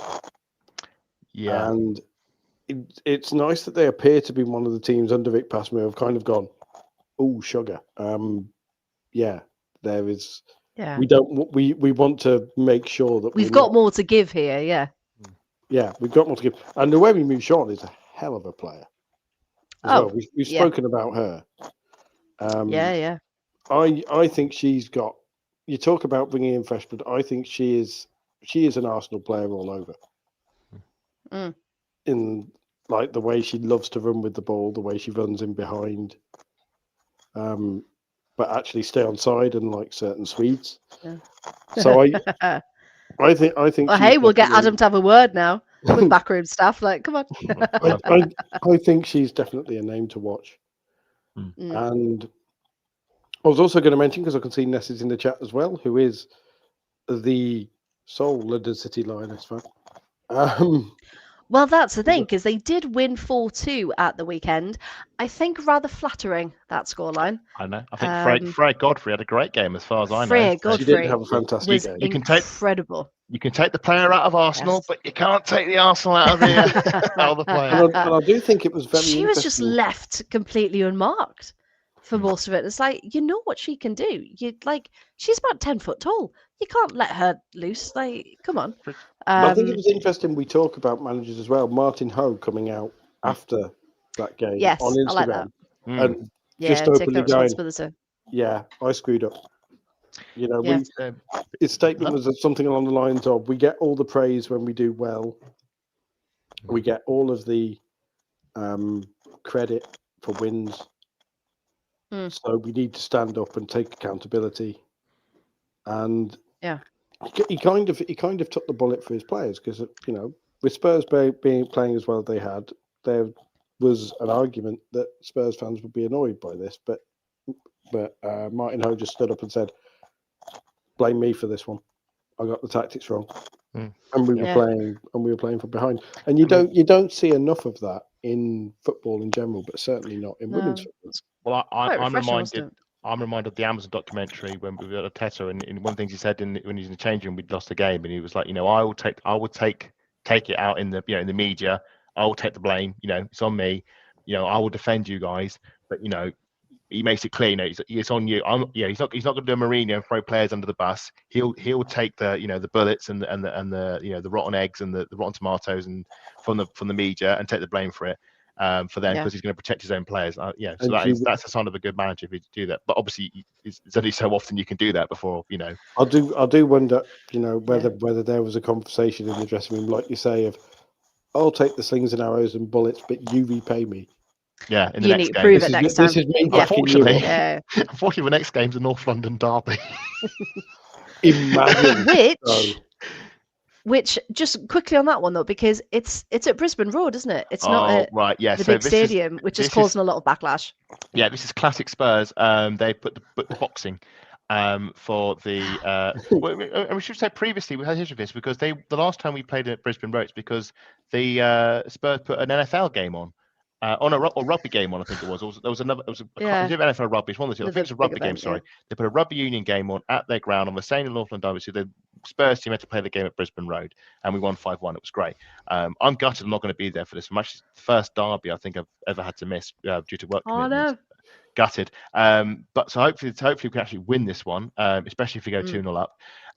But Spurs beat us in pre-season. They came to Meadow Park and they won 4-3. Obviously it's pre-season, so it doesn't really count. The team was hard fit, but they look pretty decent, and I think they've had a decent start of the season. I think we're tied for points at the moment. I mean, if I was saying the other day, we lost. We've had obviously Chelsea against the Bayern game.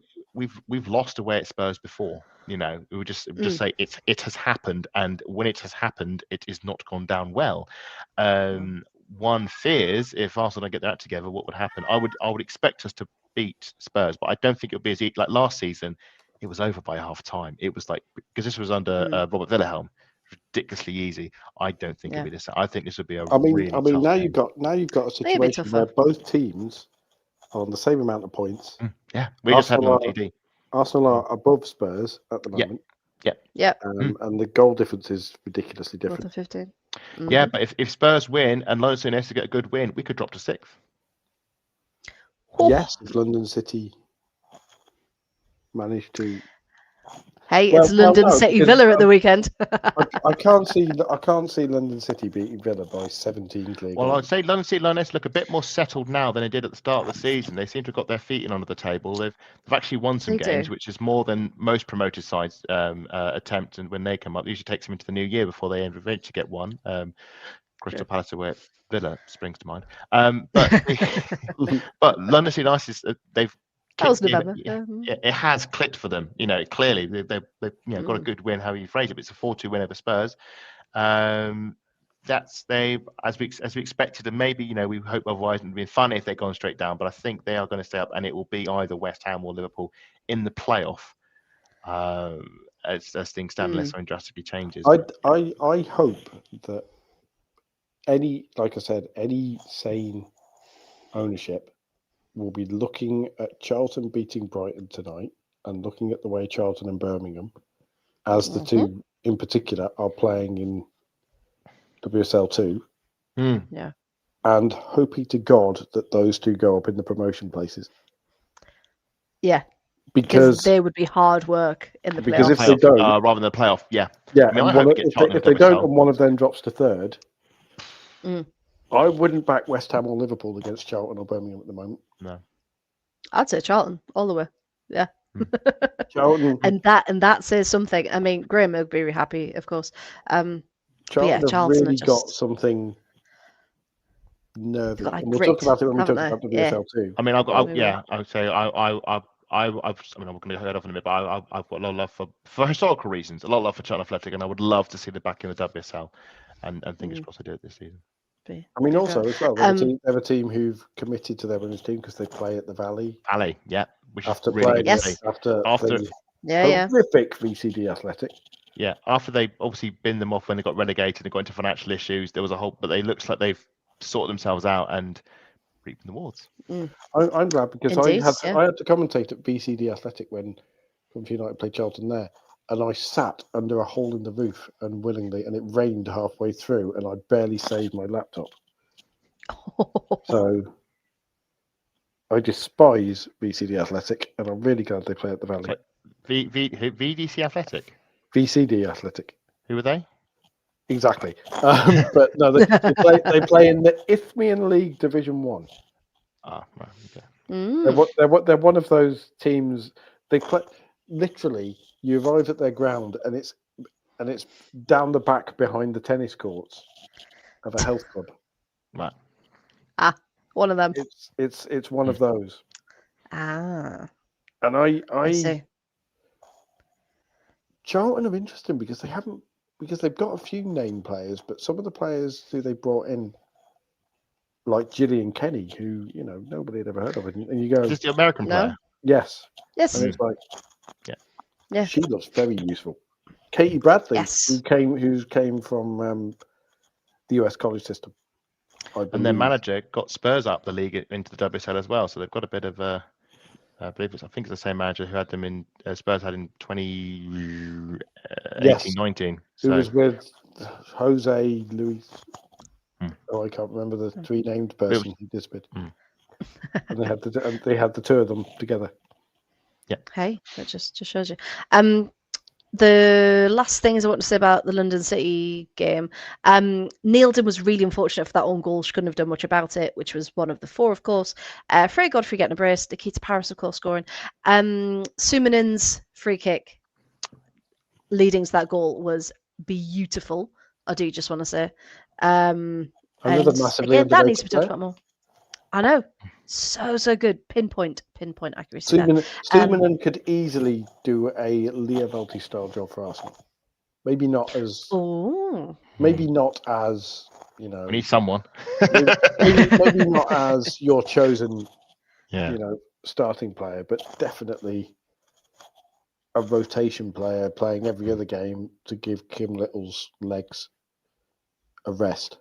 Yeah, someone who can still rely on, produces some very lovely football, and can do a job. And that's what you need, isn't it? You need players who are going to come in, regardless of whether they're starting or off the bench, and know exactly what they're doing, and really make that impact.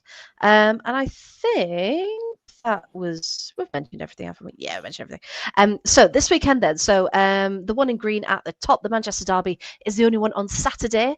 And I think it was Chris who put in the chat earlier, it's on BBC 1/2. It's on BBC. That's your Saturday game. And then, of course, we've got another 4 games all on at 12 o'clock, boo hiss, with the North London Derby at 2:30. So at least that's slightly later for people who may want to try and watch both. But yeah, out of those, Adam and Paul, any ones you're looking forward to? Well, none of them, because I'm working both Saturday and Sunday, so I'm not gonna watch it. I'm gonna find out the results when I get back home. Looking forward to catching up on.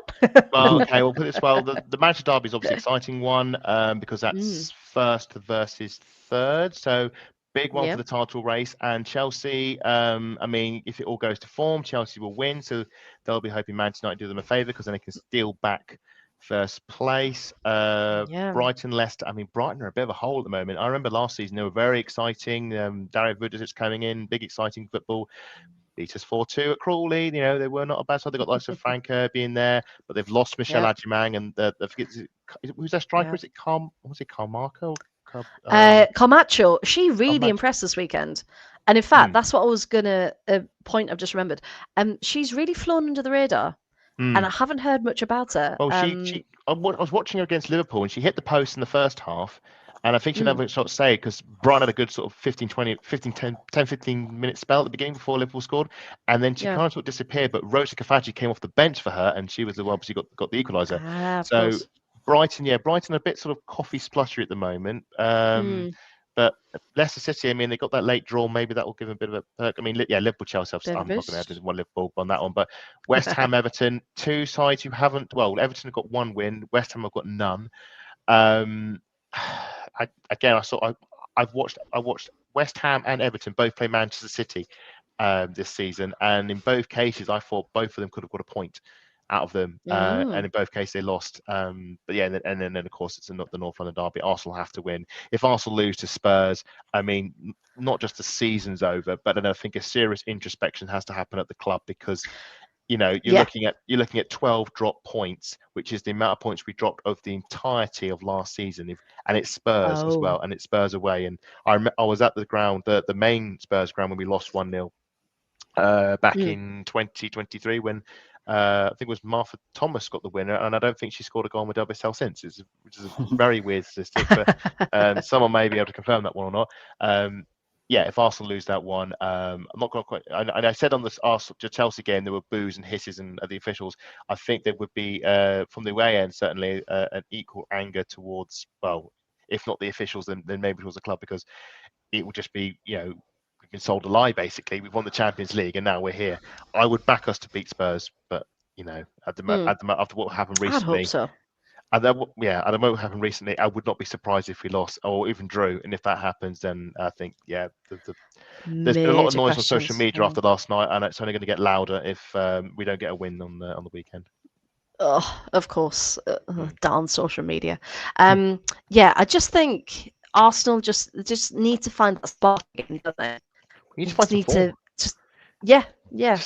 form. And hopefully.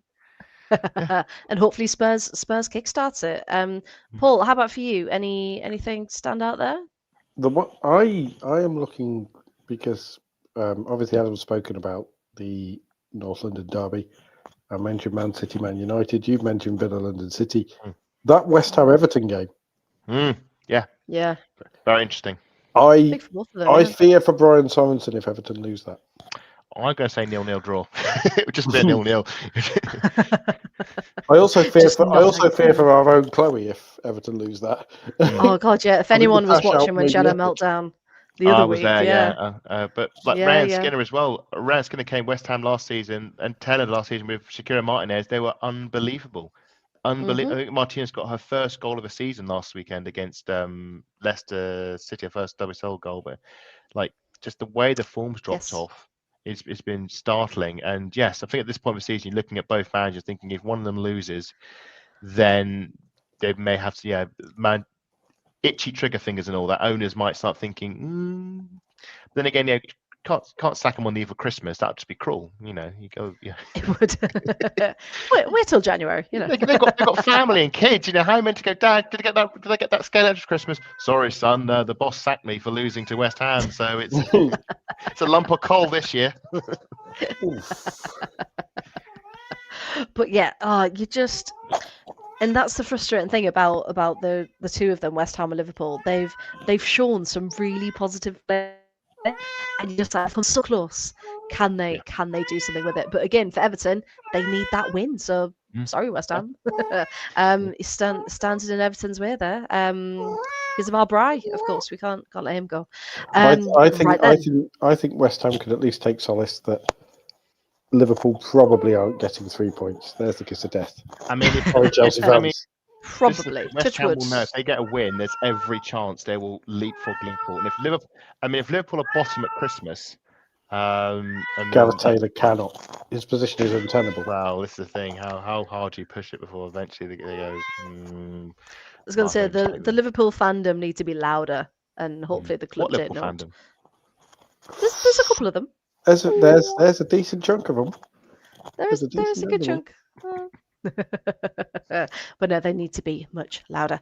Now, Adam, you're scurrying off. Yeah, I'm afraid it's well past my bedtime. We've had a fantastic chin wag, but I've got a long journey tomorrow morning, and I really can't push it in longer. But it's been a pleasure as always. It has cheered me because it has been a bit of a bad 2 games in a row, but I look forward to hopefully coming back in a few weeks' time, and hopefully we'll actually won a game, which would be quite nice. But no, best luck to both of you, and I will see you. Thank you. Lovely to see you, Adam, and we'll see you soon, mate. Bye.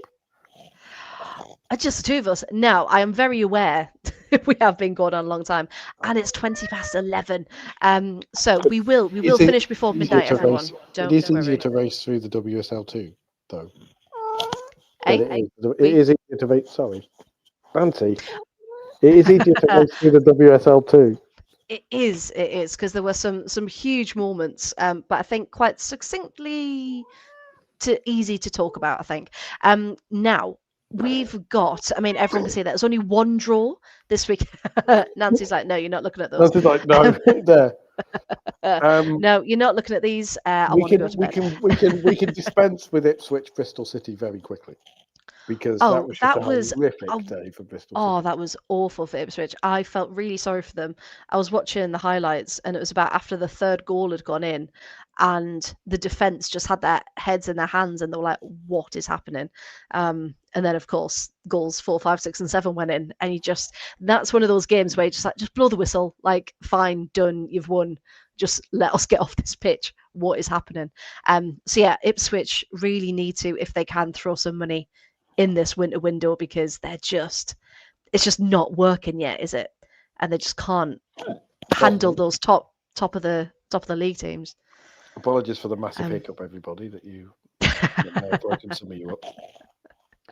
But yeah, it's good. It wasn't that loud, don't we? Ipswich, I fear for Ipswich in the same way that we, and admittedly, we are saying about Ipswich the same stuff we said about Portsmouth this time last season. And look where they are now. And we all know what happened there. But I don't want to talk about them. But Southampton are in. We moving on from that. Southampton as well are patchy. Yes, but getting more positives than negatives this season, aren't they? Getting more positives than negatives. We'll talk about them more when we talk about Charlton. Yes. Crystal Palace. What is going on? Crystal Palace. I mean, Sheffield. What's happening there? I've got get the table up. Sheffield is 6th with 11 points. I mean, last season we were like, relegation battle done, and yet they're doing it. I think a lot of the stuff with Sheffield United is, the classic quote, "You don't win anything with kids." But I think the fact that Sheffield United have got a lot of young players who have that connection to the club.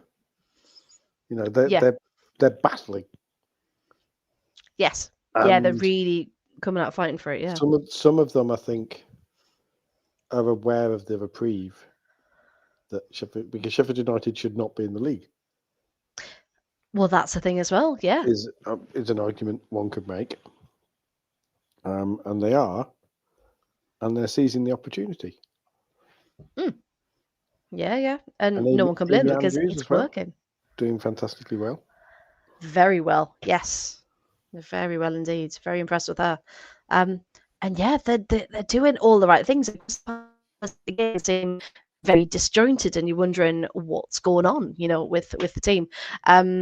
Graham, very happy, of course, that Palace are right down there. They're down in at 11th, 7 points picked up. But again, every team in this league have picked up points this season compared to the WSL, where teams are just starting to pick up points. So, but you look at the gap between 4 points and 20 points. And it's like there's such a gap. We've still got that top 7-ish, probably. I mean, more so top 5. It's starting to separate out now a lot more, isn't it? The gaps are very much. But of course, Forest still in 4th. So it shows you, when you believe in your squad and you put the money in, if possible, of course, you can do very, very good things. The best possible thing that has happened, like we say, and I know we've said this before, and Danny is a huge fan of this and has said it a bunch of times. So I will continue to bang the drum that he put together. The fact that there's a 3rd potential promotion place, yes, is brilliant, because now you look at that top 3, and this time last year you go, well, realistically, there's probably a 3-horse race for 1 promotion place. Now there's a 3-horse race there, and then Forest, Southampton, even Sheffield United put a run together. Yeah. Or Newcastle, who, with the amount of money they've thrown at it, are probably due a run. Exactly. And just think, there's so many more teams that this year have gone, right, this is our chance. And why not? That's exactly the right thing to do with your 2 automatics and your 1 playoff, like you were saying. This is the time to do it when there's more opportunities to. And you can see just by looking the teams that have really, really gone for it. Because I mean, obviously we'll talk about Charlton in detail, but if we look at Sunderland and Portsmouth, I know you were going to take this bullet for me because I can't. Sunderland are at that point where the men's team are doing incredibly well, but the women's team is still vastly underfunded with what they've been allowed to do. So, I mean, you can only get so far with, really scraps, so you've got to... If I were Mel Ray and Steph Libby, I would be heading to Kirill Lewis-Dreyfus's office at this point and politely knocking on the door and saying... saying, "Ow." Saying... Where's the dosh? Come on. Okay, last season, fair enough. Yes, we know it was a full-on commitment to get up to the Premier League, and it has been for the past few years. But now you may not be aware, Kirill. There are 3 potential promotion places. We've put together a good squad based on scraps.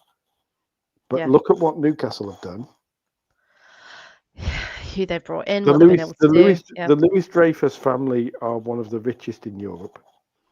If you gave the women's team a budget of $500,000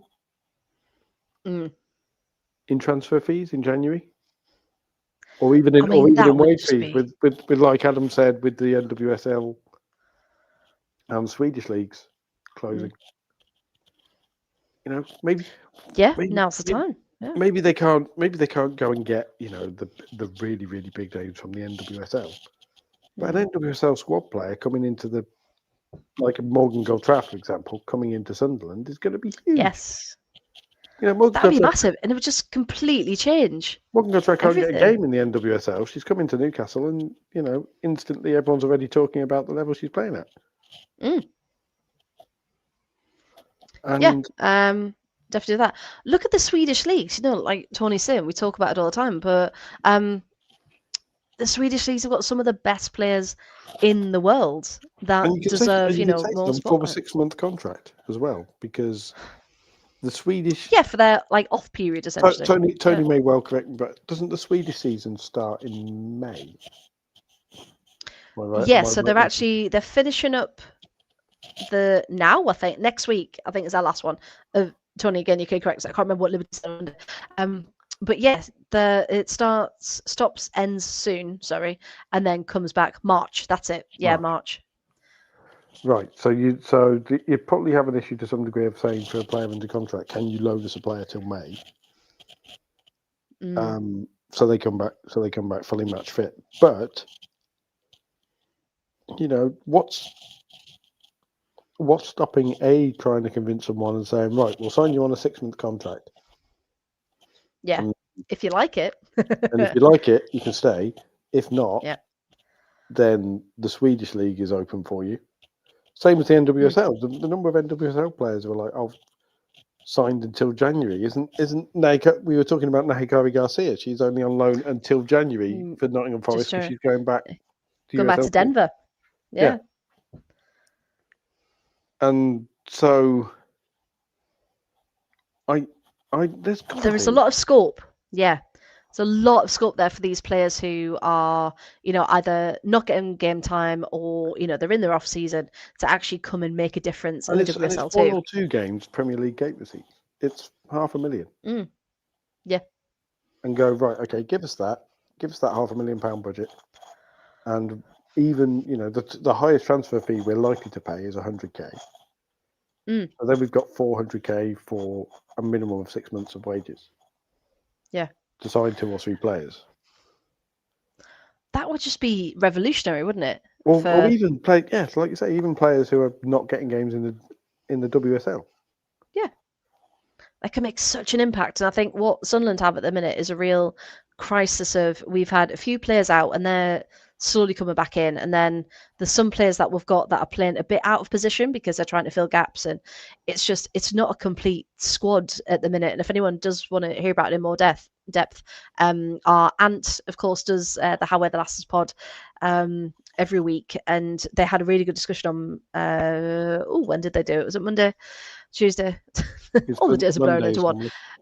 Monday's usually, isn't it? And they were just saying, right, now's the time. There's no excuses anymore because they were 2-0 up, and Portsmouth, came back into it, and fair play, there were some really good goals there. But then there were 2 in stoppage time, and you just think they had it. They had the 3 points in their grasp, and they just switched off and let a team like Portsmouth, who are now 2 wins on the bounce now. I mean, that is a monumental win for Portsmouth because with the way that's insane, yeah. And you can't take it away from them because it was so good. Yeah, because with the way that you're giving us ideas, Tony. Thank you very much. the way Ipswich are, you think, yeah, that's them up. Because Ipswich are going to have to do something very, very special over the second half of the season. Yeah. Which I think that was the difference between Portsmouth last season, is that we saw some good football, didn't we? And they were slowly getting a goal, and then there was a point, and then Portsmouth were kind of making their way, and then they really kicked on and saved themselves. And it's just Ipswich. I think there's just too much of a gap at the minute. So yeah, if they can do something, Tony says Linköping instantly. Polly Derrick, Crystal Palace. As a fullback. Come back. And then Talia is another one. Ashley Backer. If you want to go for all these names, John Anderson. These are players who might fancy having a crack at it. Yeah, and that's the thing. There's Sunderland are in a really good place where they can really crack on and have a good run because of where they still are in the league at the minute. 8th, but still 9 points, so there's not that much between 8th and 4th, which is mad. So with a good couple of players in, that could completely change. And it's not as if players are going to take a risk and then they're in a relegation battle at the moment. Touch wood. So yeah, it feels like such a good opportunity for the club to show their investment. And we were talking about Liverpool and all of the other clubs that just really need to step up now and really go for it. And I think Sunderland just need to do it, not necessarily for promotion places, because I don't think they're there yet, even though that would be brilliant.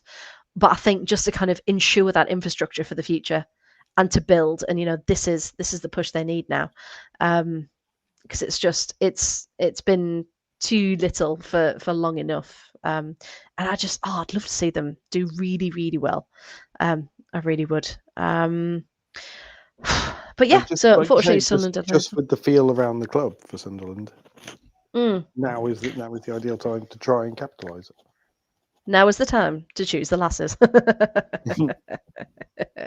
So for any investors out there, if you would like to donate to Sunderland Women, we'd be very, very appreciative. So yeah, I mean, looking at that Durham Newcastle, that was quite a funny match. There were penalty decisions not given. There was handballs waved away, and I think I said this last time as well. Molly Lambert never looks like how I expect Molly Lambert to look, and I don't know what impression I've got in my head, but every time they say Lambert, I'm like, well, where is she? It's never, she just never looks like how I expected to. So yeah, Lambert got a really lovely goal. Jordan Nobbs, unfortunately, is in very good form for Newcastle. Her link-up play with Hales was unfortunately very good. So it did end 1-1. It could have. Oh, Durham had a goal ruled out for offside, so Durham nearly had the winner, which they were, as you can imagine, fuming about in that derby. But also one thing I did say in the chat, our chat during the game, was you can tell the people who don't usually watch WSL 2, because that game was live streamed because it was on a bit earlier, and people going, what is the state of this pitch? Is that fake? Is it this? And it's like, yeah. Maiden Castle is awful. Yep. Why don't you know this? It's a well-known fact. It's a very hard surface to play on. So yeah, that just made us laugh. But hey, more people were watching. I mean, also, I'm just idly looking at the NWSL free agent list now, because Tony has set things off. Oh. I mean, Morgan Gautrat is a free agent at the end of 2025. So. Just Robert, you're already in Newcastle. Just come over the river. Just come this way. Caitlin Torpey, Aussie international. Oh, okay. Yeah. Is one that I'm picking up. Ellie Pico-Yamsa, who Finnish defender, who played for the Euros. The name that Anna, I can't say her name. Černogočević. There you go. Is a free. Černogočević. There we go. Yes. Ji So-yun, casually. But the name that has instantly stood out for me, I mean, Bia Zanerato is a free agent, but the name that has instantly stood out for me as a player that a WSL team has to sign, Feli Rauch, as in German international right back, Feli Rauch. Oh, that's an interesting one. What a signing she would be for someone in the WSL. Yes. That'd be a good one. I mean, hopefully there are scouts looking at who is available. Yeah, that would be massive, wouldn't it? But even NWSL squad players coming to WSL 2 relatively cheaply. Yeah. Would be very useful for a team like Sunderland. Yes. Lily Woodham is on a free. Although she is obviously in Liverpool at the moment, but some of these are players who their rights are at NWSL teams, but they're actually playing elsewhere. Ah, but I see. You know, speaking of free agents, Trinity Rodman is a free agent in January. Trinity Rodman to Sunderland, done. It's just that is going to be. Could you imagine though? Free agent window. Yeah. Because I mean, the names you mentioned there, there's so much quality there, and you think these teams are going to be mad if they don't try and snap them up to add to their quality for this. But speaking of quality, Birmingham City were back with a bang. The Monday night fixture, of course, away to Nottingham Forest, where it was Forest didn't play badly. They just they couldn't get going, and it was 1-0 at halftime, and then unfortunately, Jesse Stapleton gets a red card for apparently interfering with play in the 81st minute, so that gives a penalty to Viatriki Sari, formerly of Everton, of course, for a brace, and then Bacheba Louis comes on and gets a third in the first minute of stoppage time, and it just kind of all fell apart from that red card. And it was so close. Forest had more possession. Birmingham did have 20 shots though, compared to Forest 7. So it was Birmingham's to lose, and they did. They rightly won and quite comfortably. But yeah, you just think, Stapleton hadn't got that red card, because I think it was the ball came into the box, and was it would have had to have been a hand, but yeah, she was judged to be interfering with play, so she got sent straight off. And you just think, if that didn't happen, would those two extra goals have gone in? But never mind. But yeah, I'll just say it again, Forest have really, really impressed since coming up, and to get 1,221 on a Monday night at City Ground is very, very good. Because the weather was crap early this week. Very rainy Monday night, yeah. So they're doing incredibly, incredibly well. Fixtures for the weekend then. I know some people are already talking about it in the chat. We've got Southampton Durham. I think that'll be an interesting one. We've got Sheffield Forest, Charlton Bristol. So that's going to be the big one at the minute. Who can gain points there? Birmingham City should have a relatively decent game at home against Portsmouth. Newcastle Sunderland, the big derby, of course. Casual time wear derby. Yep. just a casual one. And Ipswich versus Crystal Palace. Is that at St James's Park, by the way? It is, yes. I was going to say because I thought it might be. Yeah, I'll do. I haven't seen them say anything about tickets recently. I'll just have a quick check just to see if they've done it. Also, SWPL, it seems to be a day for derbies. Old Firm derby, apparently. Chris says in the chat. 7:30 kickoff. So. Oh. Yeah, Rangers Celtic 7:30. If anyone wants some more Saturday football, because of course we've only got the one WSL game.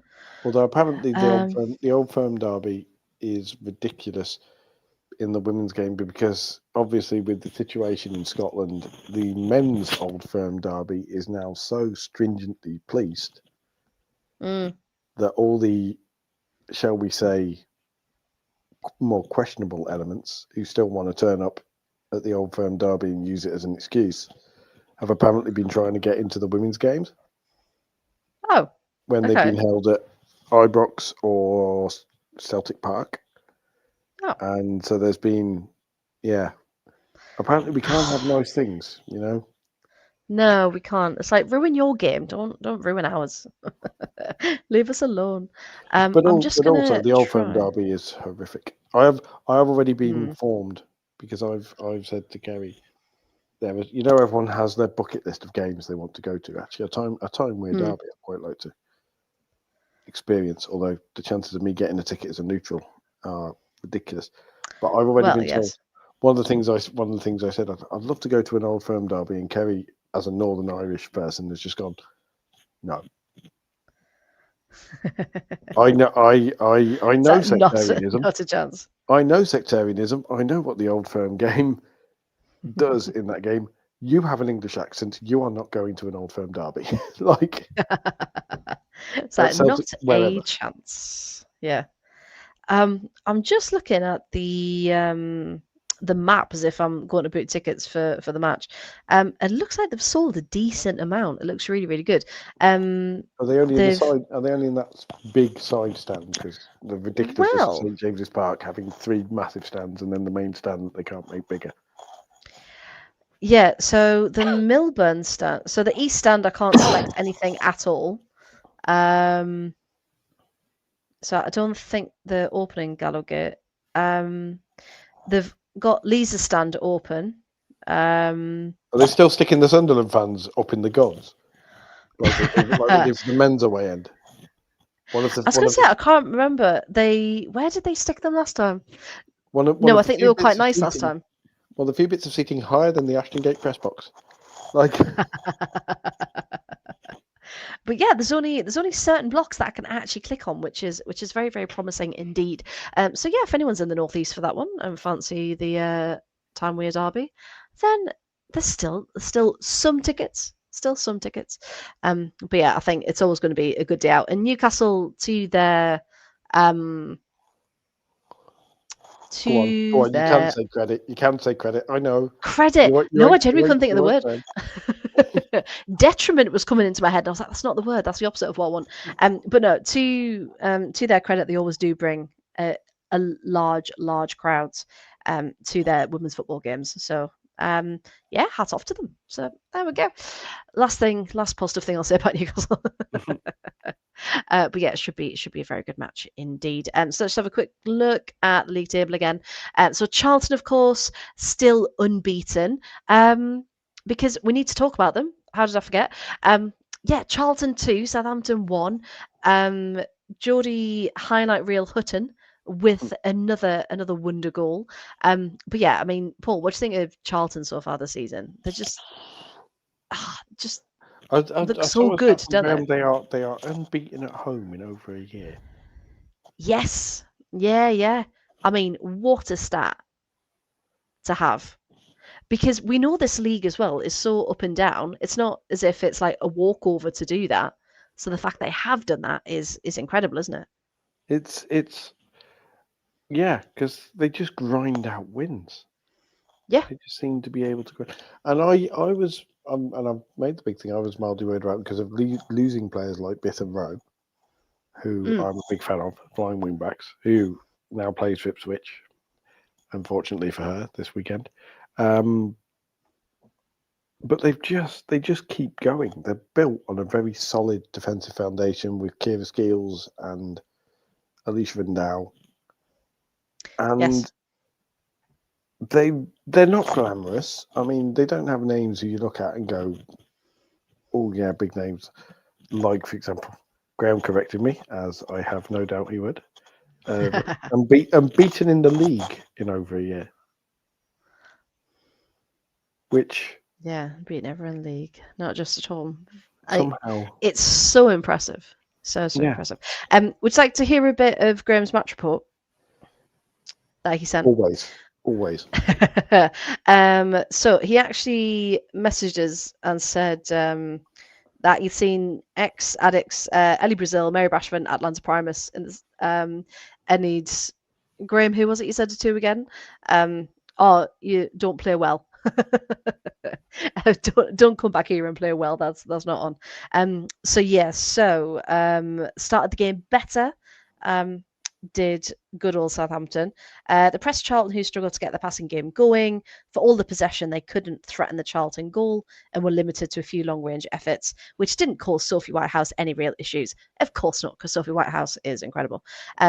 Injury stoppage for Whitehouse in the 25th minute allowed Karen Hills to gather the team, give out some instructions. Bit of a tacky time out there. And it had an impact because Charlton were then in the ascendancy. Beautiful word there, Graham.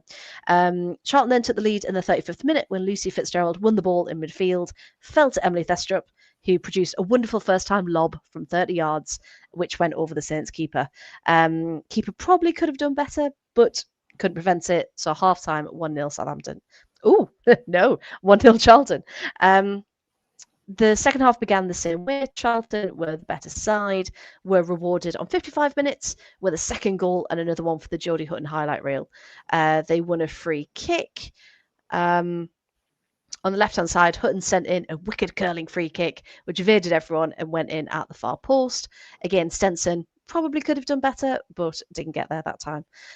Game was then fairly even from that point on, but Southampton gave themselves a lifeline with their only shot on target in the 90-plus third minute, when a cross from the right went across the box and Tara Bourne slotted home. Charlton were able to see out the remaining few minutes to seal the victory, keeps them top of WSL 2, and are now unbeaten. I've got some stats. The victory means Charlton are now unbeaten in their last 19 WSL2 games, won 12 and drawn 7.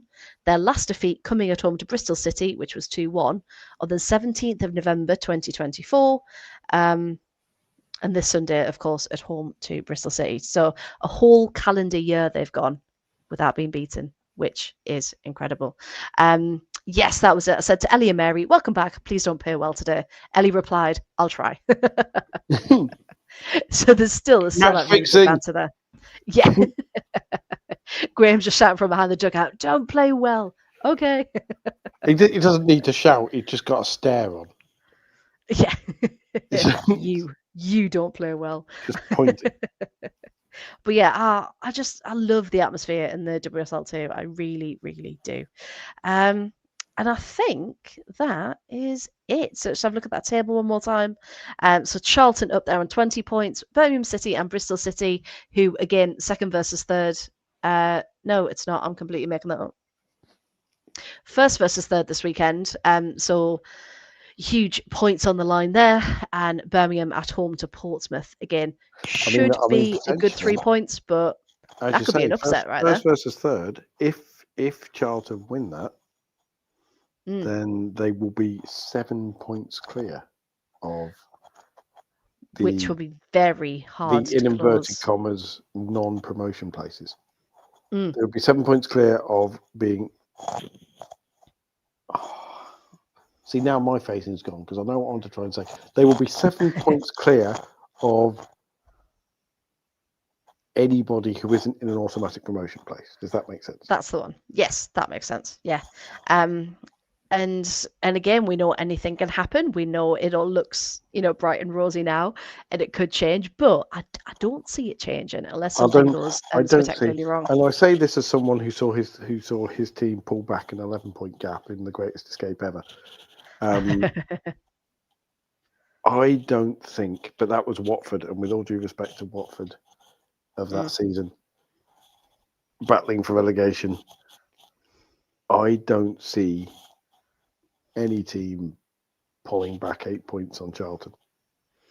No, not at all. Unless Charlton have a horrific injury crisis, or just completely lose the plot in an epic level collapse. Or teams start having a Sunderland versus Portsmouth complete nightmare. We're winning. Charlton, we're not. I will make a risky prediction, Graham, and you'll probably hate me. I think if Charlton get to the winter break with this level of gap, they're going up. Oh, so I can't see them. And the only question will be whether they go up as champions or whether they go up in second place. I was going to say I can't see them dropping enough points to be out of those automatic spots. And even if they do drop to, at the moment they are 8 points clear of being outside any sort of promotion spot. They are three wins. They are 3 wins clear of dropping out of the promotion places or having a chance at promotion. So, and I don't think any team in that 4th to 12th is getting 3 more wins than Charlton over the course of the season. No, sorry, Sunderland, but no. And that's the even, in November, we're looking at those kinds of numbers now, aren't we? And as Graham says, there's something very special brewing at the Valley this season. I think Bristol City are very capable, though. Bristol City, what, sorry? Bristol City and Birmingham are very catchable. Yes. By Forest or possibly Southampton, if they find a run of form. Yeah. A couple of years ago. That would be incredible if Forest could do it. But yeah, it's looking. How far down do you think we're looking for possible promotion places, possible promotion teams? If you're like, right, these teams have a realistic chance of promotion. I would say down to 5th. I'd say down to Southampton. Depends. Newcastle. I know that's what they're aiming for ultimately, but Have they got enough to do it? I don't think so. I think it's within that top 5. In my heart of hearts. I would still go down to 8th. Would you? Yes. Mm. Mainly in that 8th to 3rd bracket, because I think Charlton. Oh yeah, I think that order's going to completely. I think Charlton are going up. I think Birmingham would have to work very hard not to go up. Yes. So I think but because of that 3rd spot, I think now there are still a whole bunch of teams who, particularly with the January transfer window, yeah, if they buy well, yes, could have a crack at being in that winner takes all promotion game against West Ham or Liverpool or Leicester. And most of those teams, I would expect to give a good showing in that game, with the possible exception of Sheffield United.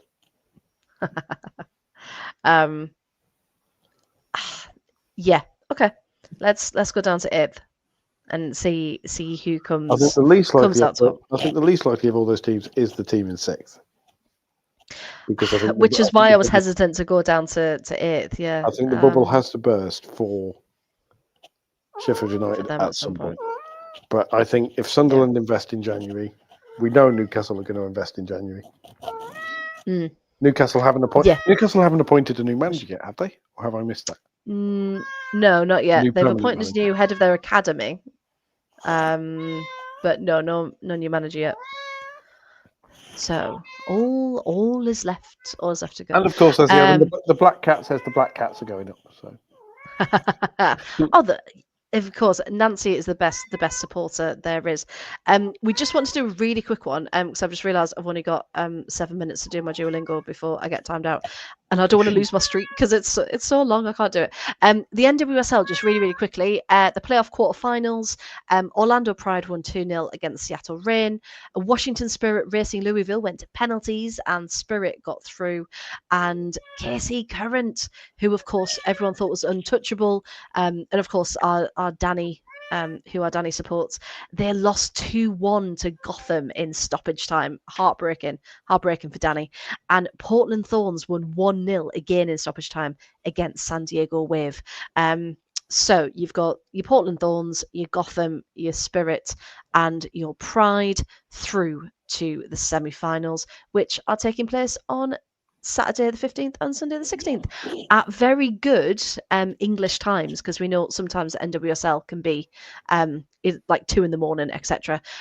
But Spirit Thorns is Saturday at 5 p.m, so that's a decent time, and Pride versus Gotham Sunday at 8 o'clock, 8 p.m, I should say. So if there is a time that you wanted to get into the NWSL, then now is the time, when they're on at decent times in the UK. So there we go. And I think that is about it. Paul, any final things you wanted to mention before we go? No, I think we worked our way through everything, because I was going to talk about the Jonathan Lam article and the fans, but I think we kind of did that. We did, didn't we? We mentioned it slightly earlier. And then I think, did you put a tweet out about it? I think you did. Yes. Yes. So if anyone would like to see a bit more of that, can I just say, I really hope that Clive Allen is the ex-Tottenham striker, Clive Allen. Well, let's hope. Clive, are you that person? Because and if not, you still have an awesome name. Yeah. And yeah, injuries. He has a point with injuries. Well, yeah, but we could also, unfortunately, say that about a lot of teams, throughout the league. Yeah, includes Sunderland. So yeah, if anyone who does support Sunderland financially, if you're watching, please do give them some more money, please, so they can get out of this little rut that they're in at the moment. Right then, final shout for socials. We all know most of you watching this, and we do appreciate every like, follow, subscribe, share, love, etc. But if you haven't already, here's where you can do that. Remember, we are live 4 days or 4 evenings, I should say, during the week. Mondays, non-league, Premier League's a Tuesday. We are here with the women's show on a Wednesday, and the low league show is on Thursday. And our handles, as you can see, we are everywhere on social media. And if you are interested in becoming a YouTube member, then there's exclusive behind the scenes episodes, interviews, that kind of thing. And there's emoji live chat benefits as well to join. So you can catch up some massive content. We have a very exciting announcement on Fridays. Keep your eyes on socials. I did for see this. that one. I'm just going to point out I haven't been told either. So See, this seems I to be do top know what secret. this is. I Yes, was because you were in the mentioned as being chat. involved in it. I was in the chat with this, but it is a really cracking idea, and I think everyone's going to love it as well. So keep your eyes peeled on Friday for that. And of course, this time next week, people will be preparing to go to Ellen Road because it's the FCA's. Yes, it's the FCA's next week, next Thursday, which is mad. I can't travel again because 300 quid for a night in Leeds, lovely as Leeds is it's a lot. That's it's a really a lot. I'm debating driving there and back because it's not that far-ish, but I'll decide close to the time. But yeah, it should be a very good night. We've got a good little group going, so we'll keep you up to date on socials as well. Yes, as Chris says, have a lovely evening, morning.